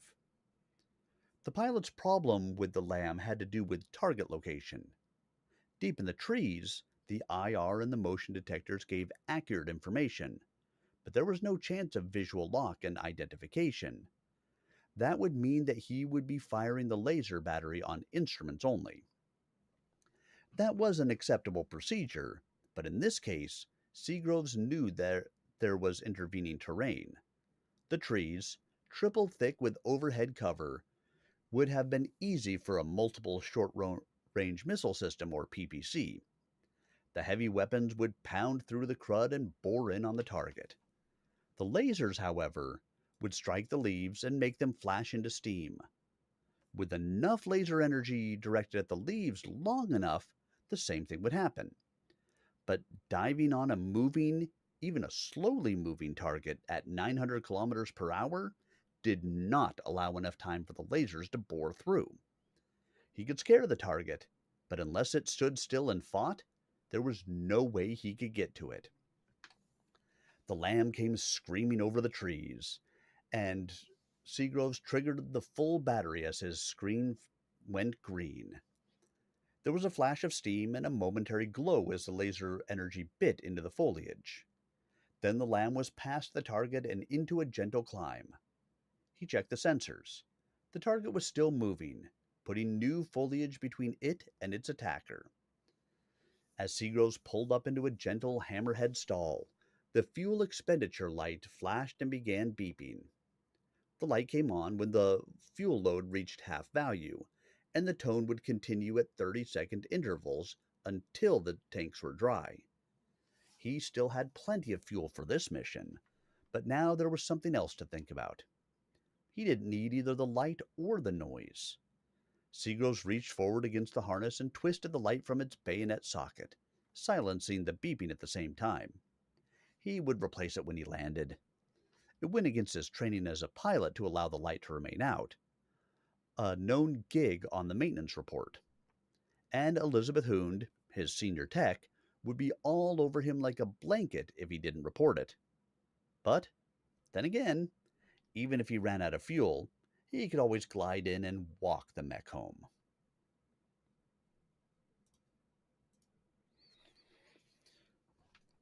So, for anybody who is wondering, by the way, anybody who happens to be new here, I don't typically vocally engage with the audience because I am recording these to go onto my YouTube as we go along. But in between chapters, we can talk. So for anybody who is wondering, the Lamb is a land and air mech. So it has the ability to fight as a normal battle mech would, but it is also a flying machine with a limited amount of fuel at this point, because they don't have fuel on this world for the Lamb. But it is the only flying machine on the entire world, the only one that works at any rate. So that is why um, we see it being a little bit different than some of the others here because of that fact, which is perfectly okay. It's just something that we know. Again, in case anybody was wondering, because you haven't been here for the other 48 chapters of the book, or 46. We're starting 47 now. All right. Speaking of which, here is the next chapter. 47. The retreat continued through that night and into the next day, and then the next day, and the next, until the periods of daylight and darkness melded together in a blur of fatigue and fear. Some people dropped out and were captured. Some were killed by the thinning cloud of their comrades who had now joined Fost. Some just drifted away from the column and never returned. And still the retreat went on. They began to climb away from the broad river that had been home to the humans and the Tatate. The triple canopy rainforest gave way to mixed deciduous coniferous growth. The heat of the great valley gave way to cool air by day and sharp chill at night. And still the retreat continued. Dakota rode in his place on the Locust's exterior, Jacobs and Goodall in the cramped cockpit where they could change places to keep the mech in continuous operation. They disregarded all but the most serious warning lights, knowing that redundant systems would keep the mech going for at least a little longer. In daylight, the length of the column shrank under the pressure of the pursuers and the prodding of Takuda and the rest of his desk team. More and more of the Tatate crowded to the front where they clustered around the Locust, remaining there when the cavalcade ended during the night. They became a source of inspiration to the mech pilots. They got to know, on an intimate and familiar basis, many of the Tatate who plodded along beside them. They watched as the aliens became more and more fatigued. They watched as the little bird humans shared the burden of the trek. They gave many of them nicknames like Bouncy, Happy, Springboard, Dumbo. They watched as some collapsed and were laid to their final rest, covered by whatever flowers grew in the area. When Arsenault went down with a spear thrust through his hips, the Tatate carried him. Paul Tesserac, a refugee from Osio, picked up Arsenault's laser rifle, but found that the full charger rig and rifle were too heavy for him. A Tatate carried the charger. Together the two, human with rifle, Tatate with power pack, became inseparable. And always the Tatate would move ahead on the trail, clearing it of sticks and rocks to make the passage easier for the humans.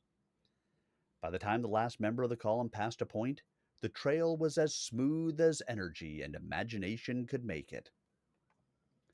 Takuda pointed out that a trail so well marked might make it easier for the humans to travel, but it also made it easier for their pursuers to follow. The Tatate then rushed to cover the trail with the sticks, branches, rocks, and boulders they had so laboriously removed only moments before. Takuda gave up. It looked like he was going to be an avatar for the Tatate, and there was nothing he could do about it. On the 17th day, they crossed from the forest to an area of scrub. The temperatures dropped and the winds howled down out of the gray northern sky to bite through the party's light, warm weather clothing. It became impossible for them to travel after dark because of the cold. The refugees, the Dest people, and the Tatate huddled around tiny fires that gave more visual comfort than real heat. On the 21st day, they encountered the first snow. The Lamb came less often, even as the ground became more open. The flight time from Usagumo to the head of the column became a real consideration as fuel and maintenance began to wear down its capabilities. The trekkers were 300 kilometers from the river, and even at 900 kilometers per hour, the time out and time back began to eat up the craft's precious fuel. The other mechs hung at the rear of the column, but they too began to feel the strain of the trek. It had been days since their technicians had been at them, and Seagrove spent much of his precious fuel shuttling people and parts from the base at the Usagumo bastion. He began to complain about being used as a truck driver. Vost was not amused. As far as the commander of the mercenaries was concerned, Seagroves was getting what he deserved. The pilot was too big for his britches, and it was nice to see him knock down a peg or two. Vost decided that the Lamb would remain with the other mechs on a regular basis, returning to the Usagumo base camp only as needed. Seagroves, as a reaction to his less and less frequent visits to the city, made each one count. He began to move his gold from its hidden storage caches around the bastion into lockers in the Lamb. The pilot wanted to be sure that at least part of his stash was safe. The extra weight in the forward portion of the Lamb meant that the pilot had to retrim the craft for every flight, but a slight manipulation of the trim tabs took care of the problem. Late on the afternoon of the 22nd day, Seagroves brought the Lamb in for a rougher than usual landing near the other mechs. As the days dragged by, the rest of Vost's people had become less and less willing to smooth out landing sites for the Lamb. It wasn't so difficult to bring the 50-ton machine down into a clearing, but it was always better to know that the ground had been swept of rocks and any unseen holes filled. The Lamb was a heavy, solid, well-armored machine, but the landing thrust was liable to pick up loose objects and hurl them around with significant violence. Foreign object damage to one of the Aviartech 125s would be just as fatal as a direct hit from a PPC. Seagroves complained about the lack of diligence on the part of the Enclave forces still in pursuit. Vost had told him to take his FOD and stuff it.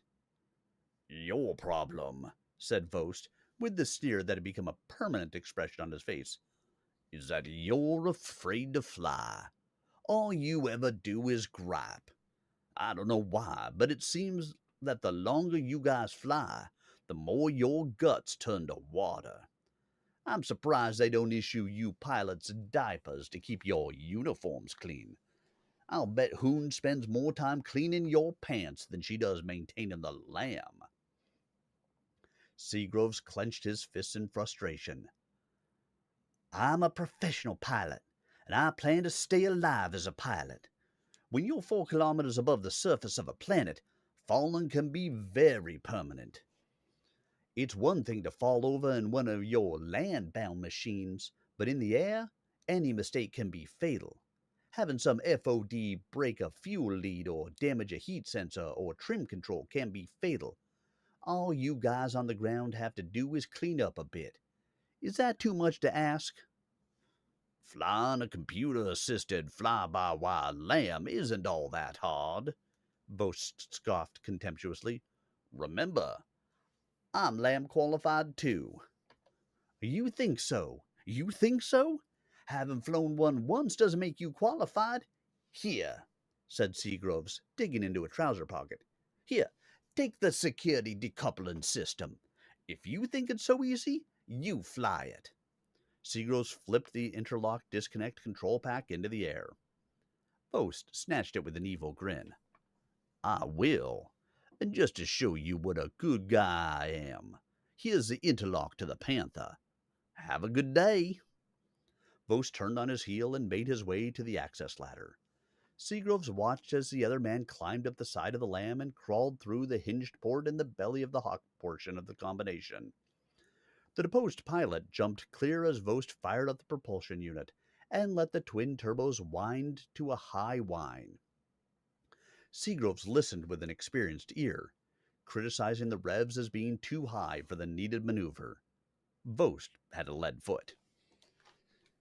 Then the Lamb blasted clear of the small field. Seagroves watched it rise in a near vertical climb, the AVR 125 screaming at full power. As he reached up to his right breast pocket to put the Panther interlock code package away, his fingers found something already there. He poked them in and withdrew the fuel warning light bulb. He shrugged and snapped the tiny globe into the bushes. Too bad. Inside the Lamb's cockpit, Vost began to remember what it was like to fly. He'd been a mech warrior more than half his life, and he knew the surge of raw power that came with driving a 50-plus ton articulated fighting battle mech across the terrain. But this feeling he hadn't experienced in years. To be absolutely free of the ground, to be able to do anything he wanted, to be a bird of prey. Wonderful. Rapture of the air. He rolled the Lamb onto its back and then brought it back to level, upright flight. He got the feel of the controls. He could fly by the seat of his pants. Instruments were unnecessary. Not for him the artificial horizon, the climb and dive indicator, the compass. He could feel the movement of the Lamb under him. It was the good old days all over again. There was a sharp beeping from the secondary screen, and Vost adjusted the controls. The screen wasn't identical to the one in the Panther, but it was close enough. He twisted the tuning controls until a clear picture appeared. There below him, clear against the stark rock of the mountain, stood the rebel Locust. Vost eased the Lamb over into a shallow approach, watching as the sensors scanned the stationary mech. Information on the status of the enemy machine scrolled across the corner of the secondary screen as well as the main screen HUD. Vost concentrated. The first information was the target type and identification. He knew all that. Then came propulsion information and heat status. The 160 LTV plant was fully operational, and heat was well within normal operating levels. The sensors scanned the Bergen 7 chassis. A glitch. Now Vost really concentrated. The mech wasn't moving, not even twisting or elevating its torso. It was a sitting dead duck. He felt the surge of adrenaline pour through his body. A sure kill. He let the Lamb drift into a wide circle to approach from the rear. And then when he was almost directly over the crippled Locust, he slammed the joystick into the left front corner of his cockpit. The Lamb rolled over into a neat split S and came down like a thunderbolt. Inside the Locust, Jacobs and Goodall had seen the Lamb on their own sensors as soon as it had cleared the edge of the mountain. They'd worked frantically to free the jammed servo actuator, but the cold, the travel, and the limited maintenance made the effort futile. Given time and some judiciously applied heat, they'd be able to free the joint, but they had neither at this instant. In the cockpit of the Lamb, Vost let the targeting computer lock onto the Locust's center top. He jammed the throttle full forward, and the AVR Tech engines responded. Jet exhaust leaped 30 meters to the rear of the screaming Lamb. Inside the computer monitoring the status of various systems, the low fuel warning matrix registered the last of the jet fuel pouring through the massive turbos. It responded by sending electron impulses to the warning light on the dashboard directly in front of the pilot. 1 pulse a second, 60 to the minute, more than 3,000 in an hour. It would continue to respond this way until the fuel was replaced. Vost didn't see the light. There was no light. But he did feel the last of the fuel rush through the screaming engines. The control panel went red. Warning lights and claxons howled in his ears, so loud that his teeth vibrated. He pulled back on the joystick, saw the target computer lose its lock on the Locust. Then the ground was rushing at him with incredible speed. The storage compartment over his left shoulder snapped open, and a golden goblet dropped against the dashboard. Then another, and another. He stared in disbelief. 5 kilometers away, Seagroves turned when he heard the engines shut down in mid-dive. He didn't see the impact, but the rising fireball and the shock waves a moment later told him what had happened. He reached into his pocket for the Panther interlock.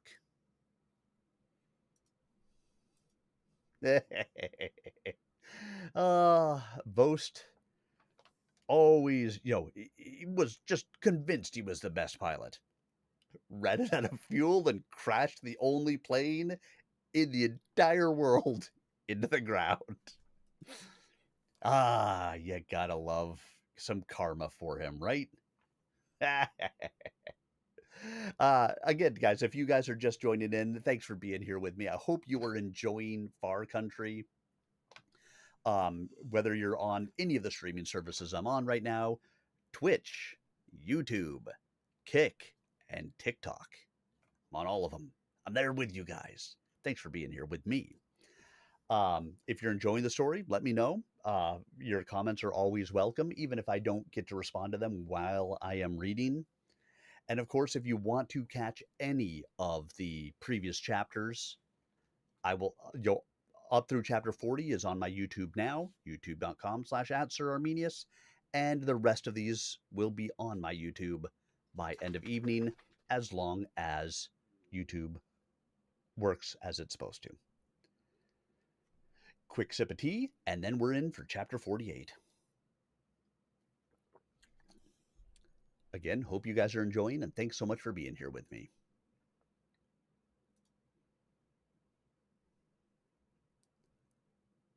'48.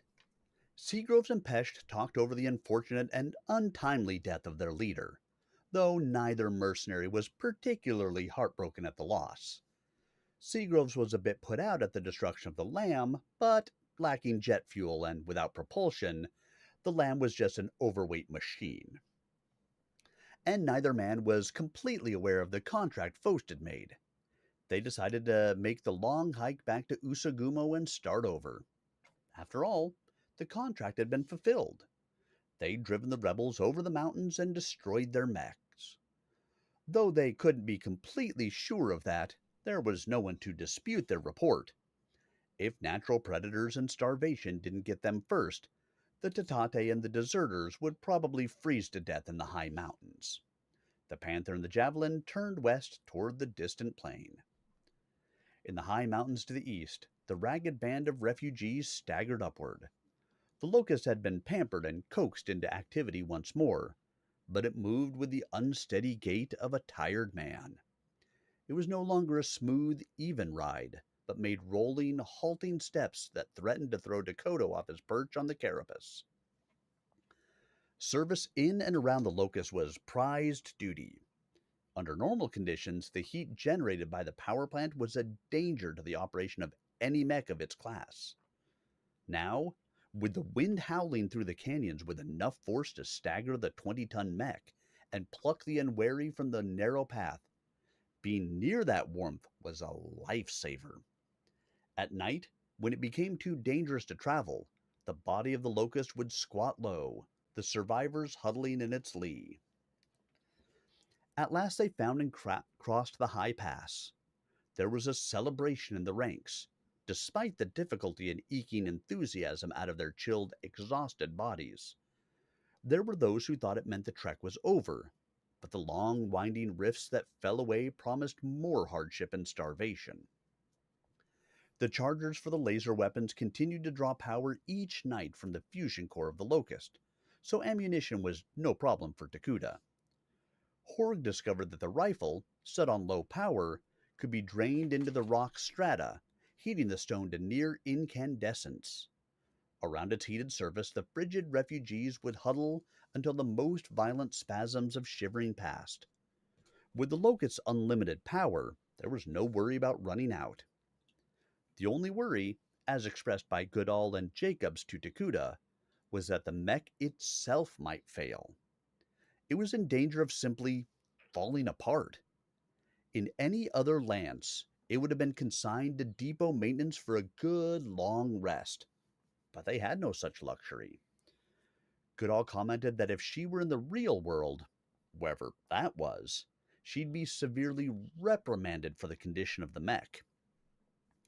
At last they found the trees again, the same mixed forest through which they'd passed almost a month ago. Food became more plentiful, and the Tatate happily began to forage for the others. Now the humans began to understand how valuable the bird-like aliens could be to their survival. The Tatate knew what the humans could eat and what they could not, and they brought in a bountiful supply of edibles. Movement had become faster, and the locust, no longer freezing in the joints, made good time. Dakota kept them headed in the direction he alone seemed to understand. Even when some of the Tatate complained that this area or that area was good enough, he refused to settle. Somewhere, perhaps not too far, was the far country of the Edler settlement. There was no stopping him now. The locust staggered to the top of a sharp ridge where Dakota could view the broad grass and forest land that lay beyond. At last, he seemed satisfied. Here, in the broad valley, was the far country he sought. It was here, he said, that they would find the others. Jacobs and Goodall activated the sensor system that had been shut down and ignored for so many days. There was an immediate response. Jacobs and Goodall stared at the secondary screen. There was no doubt about the target reply. A solid metallic response from beyond the normal limit of sensor range. The sensors could send an inquiry and receive a response faster than the secondary screen could read and analyze the reply, but the screen would still show that there was something beyond its maximum scan, and it could only be something very large. It could only be a mech, and the only other mechs on the planet were those of the mercenaries. Somehow the mercs had swept the flank and were now waiting for them in the area Takuta's people planned to call their home. The whole trek, the fighting, the dying, the starvation, freezing, and exhaustion had been for naught. There must have been an easier way to reach this plain than the high passes over the mountains. Takuta climbed stiffly into the cockpit to confirm the sensor target. There was no doubt about the nature of the signature. Only a huge metallic object made a response like that. He examined his resources and began to plan. The original desk team had been reduced to 7, counting Parker DeVood, which everyone did, and all had been wounded or injured in some way. Frostbite was a common denominator. Then there were the crushed fingers, swollen joints, sprains, and muscle pulls. Arsenal was being carried by 4 Tatate, the spear wound never having received the medicine to speed its repair. At least gangrene had not set in. Paul Tesseract was still carrying the laser rifle, with his trusty Tatate power pack bearer close behind. Andy Holland still hobbled from injuries taken more than a month before. She too had suffered from the lack of time and medicine. Takuta was too tired, too disappointed by the signature, to come up with any plan other than going straight at him. The others agreed. It would be all or nothing. With the Locust in support, the desk members spread out over the terrain and began to sweep forward. It would take a full day to reach the rebound point of the response, unless, of course, the enemy mechs came toward them. The forest was high climax, and the going beneath the branches was easy for the infantry. It was harder for the Locust because it was right up among the tops of the trees. Finally, Jacobs climbed out of the cockpit to sit where Dakota had spent much of the last month. Under his direction, the Locust was able to maintain its supporting position behind the infantry. Goodall kept the return centered on the screen, using it as the guiding star for navigation. The constant return was a mesmerizing dot that drew her eyes until it became all she could see. She did not even notice the scrolling information that appeared shortly after noon. Finally, she snapped herself out of her trance and paid attention. She brought the Locust to an abrupt halt. A stop so sudden that Jacobs nearly lost his handhold on the outer hull. He crawled back into the cockpit after his complaints drew no response. Goodall was transfixed by the data screen. She turned to Jacobs as he squirmed his way into the tiny space. Get to Kuda, she said without looking up. He's got to see this. Jacobs moved quickly to find the commander and bring him to the Locust. When Takuda had made his way into the cramped cockpit and taken the seat relinquished by Goodall, he watched the identification information scroll over the display. He, too, was astonished. The target they had been stalking was not a hostile mech. It wasn't even a mech. The information on the screen identified the rebound as coming from a Vulture-class dropship. The name that flashed onto the screen in reply to the electronic query identified the vessel as the Combine dropship Hideyoshi Toyotomi, registration number DC445/157-AKA. A computer scan of the Locust's limited information bank could not identify the Vulture class. As a best guess, based on the radar and IR sensor scan, the computer gave the Seeker as the closest possibility because the size, mass, and propulsion were close. The Seeker had been introduced in 2762, but the Vulture was obviously a much earlier model if it had been in operation in the 2500s. There was no sign of life around the ship. By evening, the refugees had closed on the target. It sat like a huge metal egg, 130 meters tall and 100 wide. In solitary splendor, it dominated a broad expanse of chest-high Kusa. Night tapped on the interlock of the ship's personnel access door, and the portal opened at once. The smell of stale air rushed over him, and he paused for a moment before entering, almost expecting someone to protest his breaching of the seal. Only silence greeted him. Takuda and his troops poured into the dropship, eager to discover all they could about what it was and where it had come from, and where the people who had once crewed it. Almost immediately, they came upon the human remains. These had been so well preserved in the climate-controlled environment that they were almost like unwrapped mummies, rigid at their stations or in their bunks. The computer log would hold the key. Takuda called all the desk members of the command bridge to the command bridge of the Hideyoshi Toyotomi, where they would unlock the ship's mystery. He waited until all were gathered, then pressed the pressure-sensitive log screen to bring up the most recent entry. The screen glowed to life, and the face of a handsome man, his features strained by fatigue and resignation, filled the square. This is the last entry of the log of the Hideyoshi Toyotomi, which departed from the planet Salford in the year 2510. We were docked to the Draconis Combine jumpship Raiden. The jumpship encountered a cosmic accident of some kind, and we misjumped into this system. With the Raiden breaking up, we abandoned the jumpship and made our way here. We believe that we are the only survivors. A breach in the pressure hull killed many of those on board, but we were able to land safely. We have survived that for 1 year at this location, but our comlink inquiries were never answered. We have discovered no sentient life with whom to communicate. It has become obvious that we will die here, for we have no way to reproduce.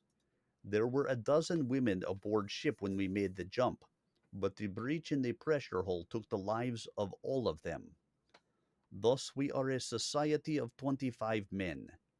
We will not survive. Rather than die old and useless, we have decided that seppuku is the honorable way to depart this life. We will close the ship against the indignities of the environment, and we will reduce power output to the lowest point.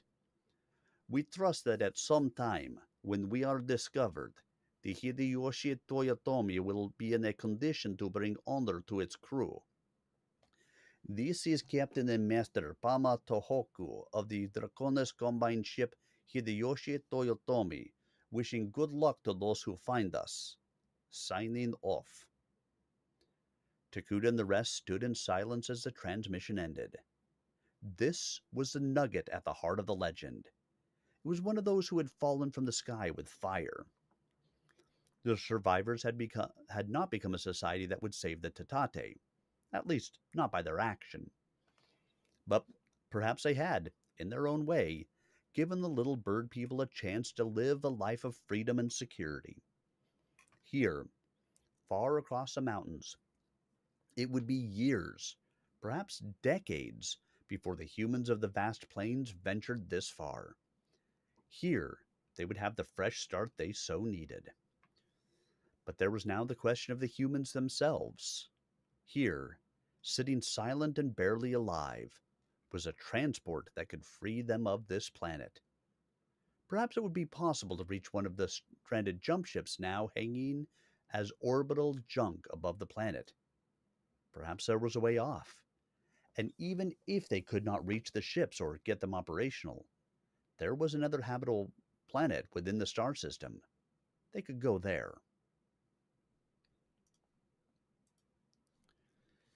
All right, guys, we got 2 chapters left, 49 and 50. Are you guys in for it? I know I am. And as long as my voice holds out, then we're good.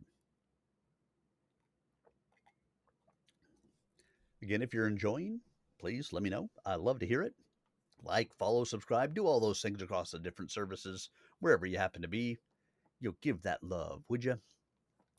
And again, the chapters of these are all available on my YouTube, youtube.com/@SirArminius, for your listening pleasure. For any of these previous chapters that are out there, you can start all the way from chapter 1, which I would recommend. It's a good story.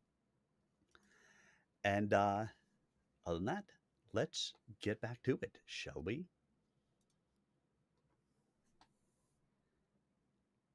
49.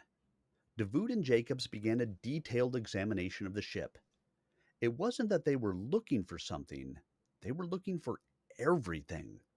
There were so many questions that had to be answered before they could even come up with an intelligent option. The first question, of course, was whether the ship could fly. After that would come the question as to whether or not the ship should fly. And if it should, where would it go? But first, Takuda needed to know if they could even get off the ground. On that score, there was some good news and some bad news. Parker Davoud had never been on the command bridge of a Vulture-class dropship. He'd never piloted a Seeker either, but he'd had simulation training on the type. The Seeker was an ovoid design rather than the aerodyne configuration that he had brought down. That meant the ship would land on extended legs, settling straight down onto the target. His ship had operated more like an aircraft, requiring a strip for takeoff and landing maneuvers. Davoud settled himself into the command seat and ran through the computer simulation sequence. It would take a day or two to become familiar with the instrumentation and access programs. That shouldn't be a problem, for the ship had ample reserve power in the storage capacitors. Any additional power requirements could be supplied by the Locust. There were power access ports on both the mech and the dropship, and even though there were no common cables, Jacobs could cobble something together. The bottom line was that neither man saw any reason why the ship shouldn't be able to fly. Docking was another question. Davoud took a good look at the exterior of the egg-shaped craft. Though the interior had been sealed for the 500 years it had sat there, the ship's exterior had not been so protected. 500 years was a long time for metal to resist the attacks of nature, no matter how well protected it might be. In addition, the weight of the dropship, which was about 10,000 tons, had also affected the dropship's situation. By its own weight, the ship had settled into the ground until the entire lower hull arc had pushed below the surface. The 6 landing legs were embedded to a depth below the access doors, and the doors themselves had buckled under the weight. They would not close, and there was some doubt as to whether the legs would retract. There were also signs that, Aside from the ruptured area that had killed so many of the crew, the ship's outer skin had lost some structural integrity. Davoud ran a pressure test on the vessel's interior, and the results had neither condemned nor vindicated the strength. The frame was still straight, the laser designator and mirrors confirming that the columns and spokes that formed the skeleton had remained true. The quad thrust V450s were completely buried. There was no way to test whether they would actually fire on demand. Davoud had gotten a green reply from the several diagnostic programs he'd run on them, but he still couldn't be sure that they would fire. That was Jacobs's problem. The result of all this inspection was a maybe to the question of flight. Though they found no obvious reason why the dropship couldn't fly, suspicions lurked that it would not. The only way to be absolutely sure was to try, but that was probably going to happen only once.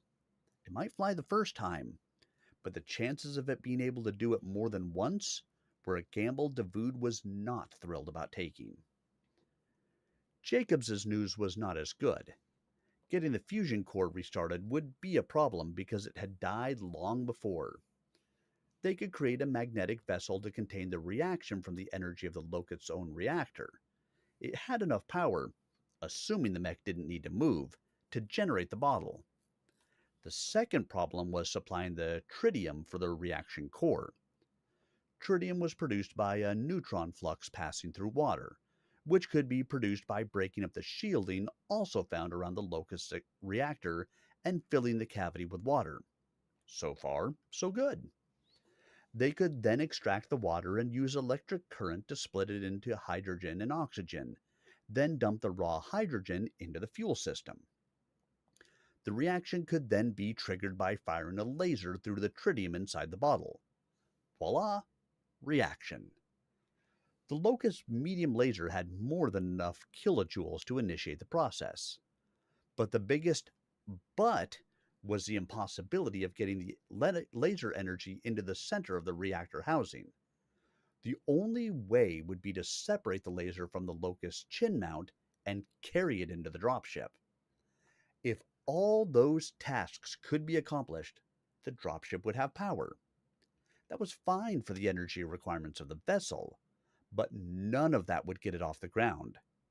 For that, they needed hydrogen fuel. Under normal circumstances, the dropship would be fueled with liquid hydrogen from holding tanks at a spaceport. The Seeker Vulture class carried enough fuel to get off the ground, land, get off, and land again. That allowed the dropship to land on some planet as part of an assault force and still have enough fuel to get back to the mother jump ship and then return planetside. The Toyotomi had been fully fueled when it departed Salford. They'd landed hard but safely without rupturing the fuel cells. But time and the little hydrogen molecules had taken their toll. The fuel cells were less than half full. There would be enough to get the Toyotomi off the ground under normal circumstances. But neither Jacobs nor Davoud considered this launch normal. They would have to generate hydrogen. Again, water could be charged to produce the hydrogen needed, but liquefying it would be a trick. The Toyotomi had compressors, but it would take days to create enough hydrogen to fill the tanks. Fueling was a dangerous job, and 5 days of it was something no reasonable pilot would want to undertake. Too many risks of an accident. A liquid hydrogen accident was usually the last one anyone would have. The two men explained these problems to Takuda and the other refugees. Seeing the magnitude of the decision necessary, Takuda did not believe it should be his alone. It was fine for a commander to make tactical choices affecting the life and death of his unit, but this choice would affect the future of an entire civilization. It should be made by those most affected. The little society listened in silence as Davoud, Jacobs, and Goodall made their reports. Paul Tesseract was the first to respond. Ever since Fullerton's defection, he had become the spokesman for the humans from the enclaves. What do we gain or lose if we leave? He asked. What do we gain or lose if we stay? What we gain if we stay, said Goodall, is the absolute certainty that we will be the gods of the Tatate for the rest of our lives. It was all right at first, but I'm not sure I want to have an entire society hanging on my every word, my every action, for the rest of my days. I want the chance to be wrong for a change. I want to be able to make a mistake without having to wonder if it will kill someone. It's getting so I don't do anything without having some loving little furball at my feet or at my side. I'm tired of it. It isn't that I don't like them. Dakota, Totito, Dokepi, and Teopo and the rest have all been good to me, to all of us. But I don't want to be the head of some society. As far as I'm concerned, I'd rather go somewhere else and leave them in peace. Let the memory of us be enough. We'll have fulfilled their legends. We'll have led them to a better place. The legend doesn't say anything about having to stay around. I say let's go. Be done with it. Goodall's opinion was echoed by many others. They were willing to try for the other planet, the one they now called Toku Kuni, the Tatate word for far country. There was nothing for them here, and if they were to start afresh, it would probably be better done somewhere else. Toku Kuni was the choice. The total human population of their group was close to 50 strong. They were enough to survive in a strange new world. If it was possible to make the dropship mechanically safe, if it was possible to fuel the drive for the liftoff, they were willing to make the trip. Tesseract had a request if they were to go. He wanted to make sure everyone knew the rules before they went aboard the dropship. Once on board, there would be no turning back. The request was seconded by all. This was a new experience for Takuda. Never before had he been involved in the creation of a government. The officers, Takuda, Davood, Goodall, and Jacobs, huddled together with Tesseract to cobble together a form of government, but the task was monumental. An absolute dictatorship with Takuda as the chief involved a whole series of problems, the most difficult of which was that of transition. Who would take over when Takuda's reign ended? And how would that time be determined? The desk commander wanted to be important in the government, but he did not want to be the government. The lights burned late in the dropship bridge as they hashed over the dilemma. It was a body of refugees and the rest of the desk team who finally solved the problem. They were willing, they said, for Takuda to have absolute power in the government for at least one standard year. After that, they suggested, the people should meet again. Yes, this would put absolute power into the hands of the military, but having seen Takuda in action in both combat and administration, they felt they could trust him. Besides, no one else in the group seemed qualified, so why not set up a government like a family with a paterfamilias? Their group was certainly small enough for that.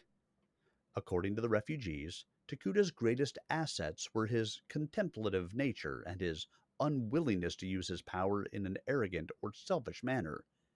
If he would lead, they would follow. Takuda took the news with resignation. He was proud that the members of the little society believed they could trust him. But sitting alone in his sparse quarters on the Hideyoshi Toyotomi, he wondered if he would be up to this new and immense responsibility. Now that the chain of command had been formalized, the weight of responsibility was even greater. There was also the problem of the Tatate. Takuda sought out the leaders of the combined tribes. He called together Totito, Dokepi, Dakoto, and Pikete of the Usugumo enclave to discuss the situation.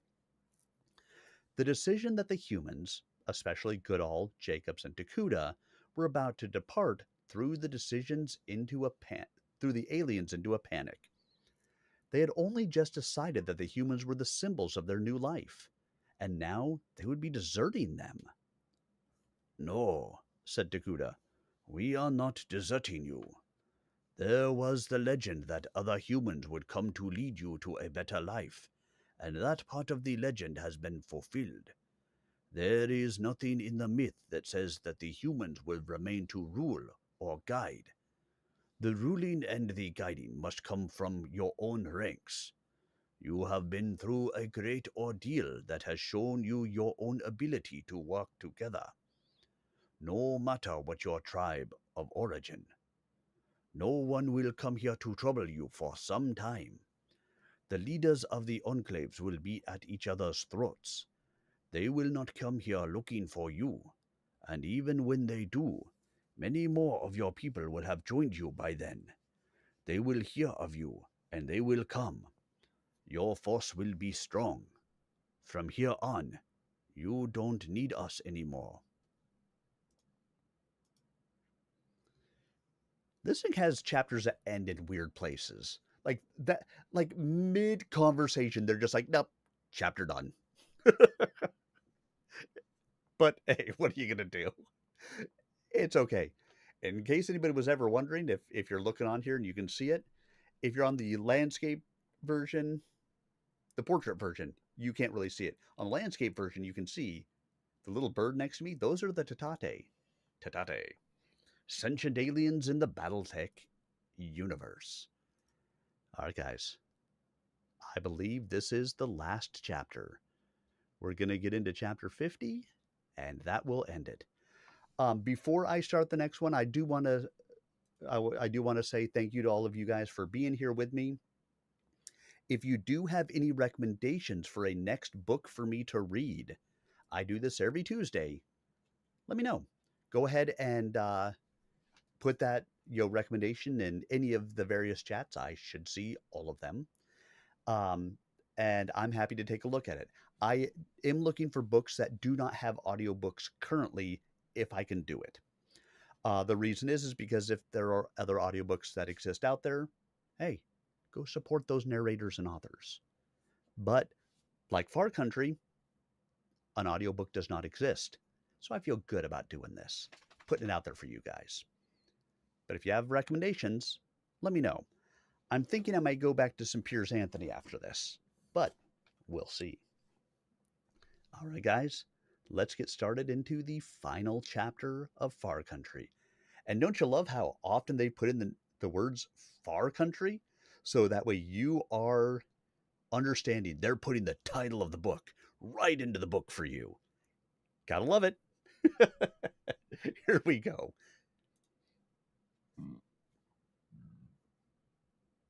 50. Mark Jacobs let the hydraulic pressure rise against the piston. The shining steel slug moved forward into the cylinder, and Jacobs watched the pressure indicator scroll upward as the kg/SQCM rose toward the liquefaction point of the captured hydrogen. This was the 47th time he'd gone through the process, and every time he felt his palms grow wet with nervousness. The snaking hoses that led away from the pressure pump to the fuel storage tanks had been checked and rechecked each time the procedure was completed, but it still made him nervous. Jacobs was well versed in the theory of statistics, and he knew the first rule.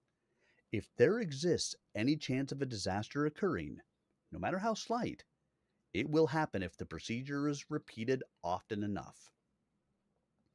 Although a liquid hydrogen leak would cool itself as it expanded, a hydrogen-rich atmosphere was not pleasant to contemplate.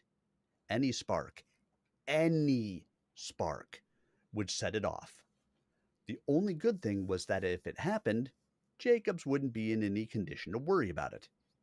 He tried to console himself with the thought that he wouldn't suffer from horrifying, disfiguring burns.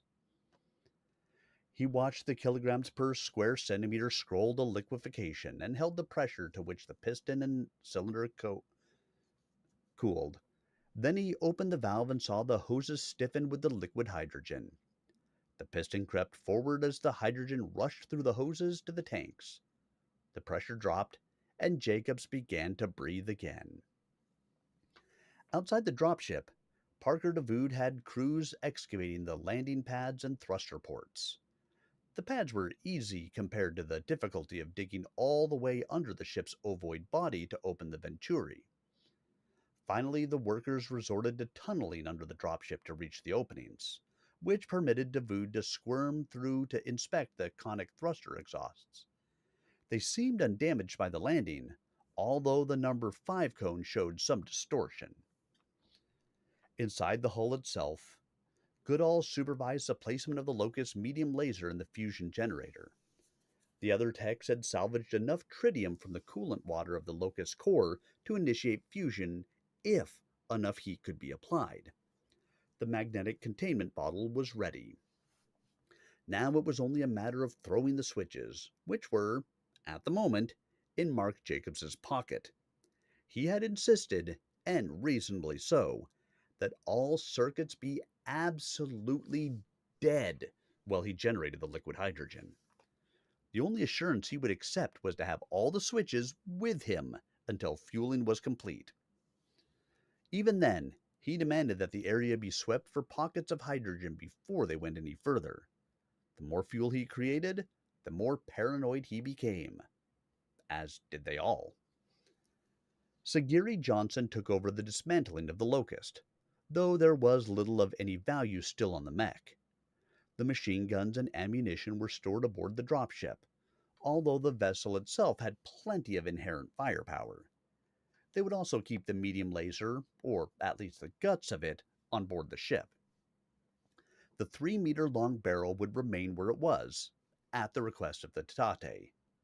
They wanted to keep the Locust as a reminder of what they had been through, and as a visible symbol of their legend fulfilled.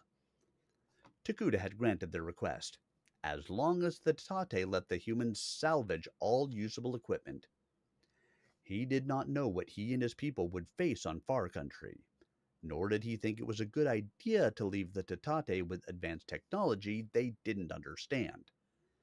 All it would take was for one of them to figure it out to unleash a chaos they could probably not control. The fusion core would be the last thing they would shut down. It would remain in the Locust, mainly because it would not be of any value. If the dropship's core failed, 2 cold power plants wouldn't do its passengers and crew any good.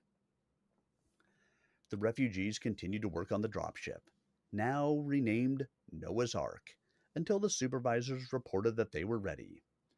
All systems had been checked and rechecked. All repairable damage had been repaired. The fusion generator was up and functioning. The fuel tanks were full. It was time to load. But what to take? There was no telling what kind of environment they would face, or whether they would find anything edible on their new homeworld. Yet they didn't want to upset a functioning ecosystem by introducing alien species. They chose carefully those plants and animals that seemed most benign. Choosing plants was easy enough. It was the animals that could prove difficult.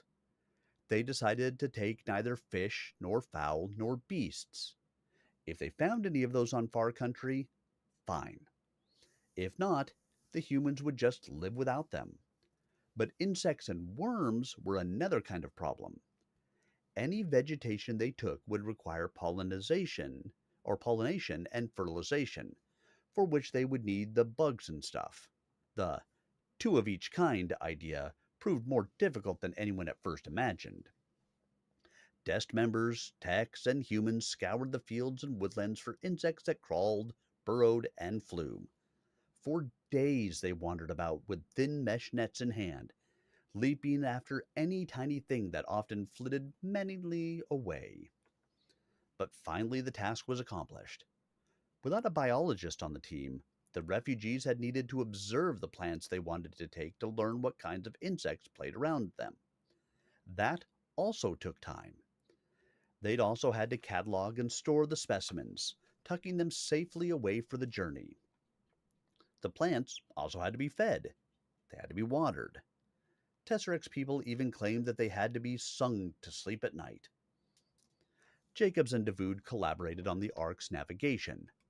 Lacking a true navigator, they were making it up as they went along. The huge surface of Far Country was an easy target, but since it was pointless trying to choose one point over another, They simply picked the center of the mass and hoped for the best.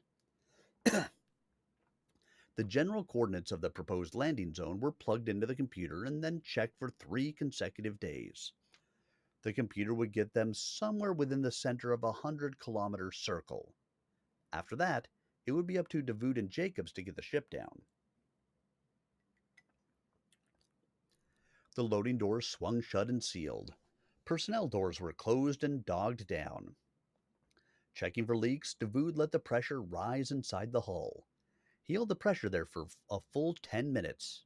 There was no decrease. The hull was sound. He started down the computerized checklist.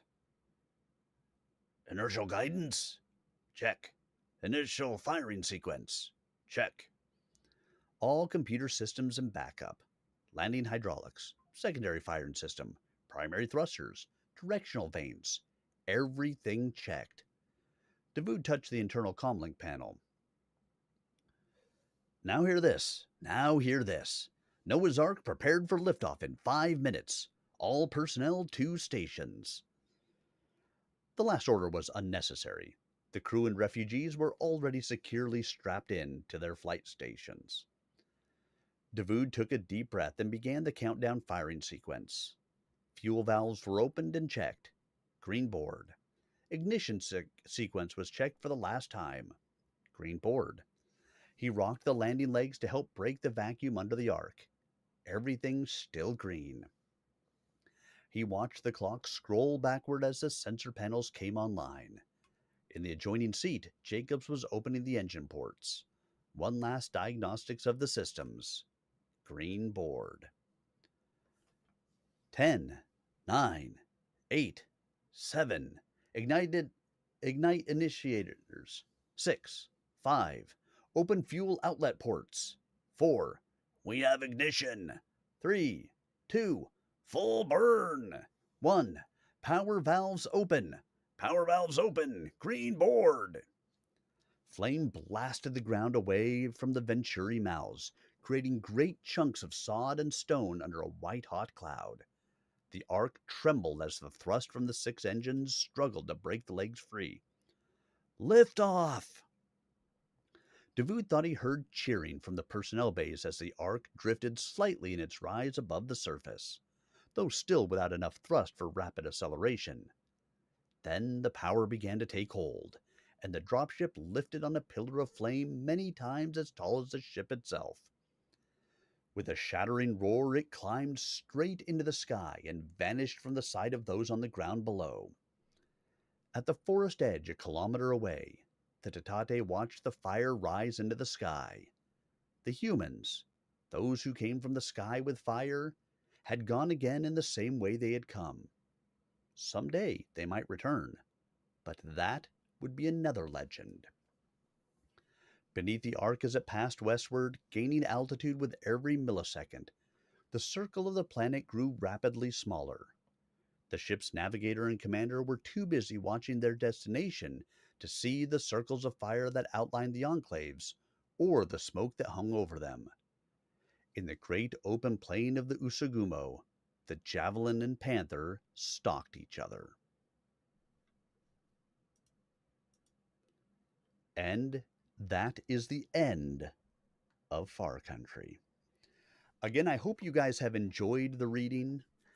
You'll be able to catch any of the chapters of the entire book by tomorrow morning at the latest on my YouTube channel, youtube.com/@SirArminius. And with that, I will bid you guys adieu for the evening. I will be back again tomorrow. Tomorrow is my Pathfinder night. Bloodlords. It's the Pathfinder game that I run on Foundry VTT, virtual tabletop for those not aware. I'd love it if you guys stop on by, but if not, I will be back again next Tuesday for new story time. If you guys have any recommendations for what I should read, let me know. Thursday, of course, is my normal Stompy Mech night. Friday, I take off, and Saturday, probably more Stompy Mechs. Can you notice a theme of the Stompy Mechs? Thank you guys all for being here with me tonight.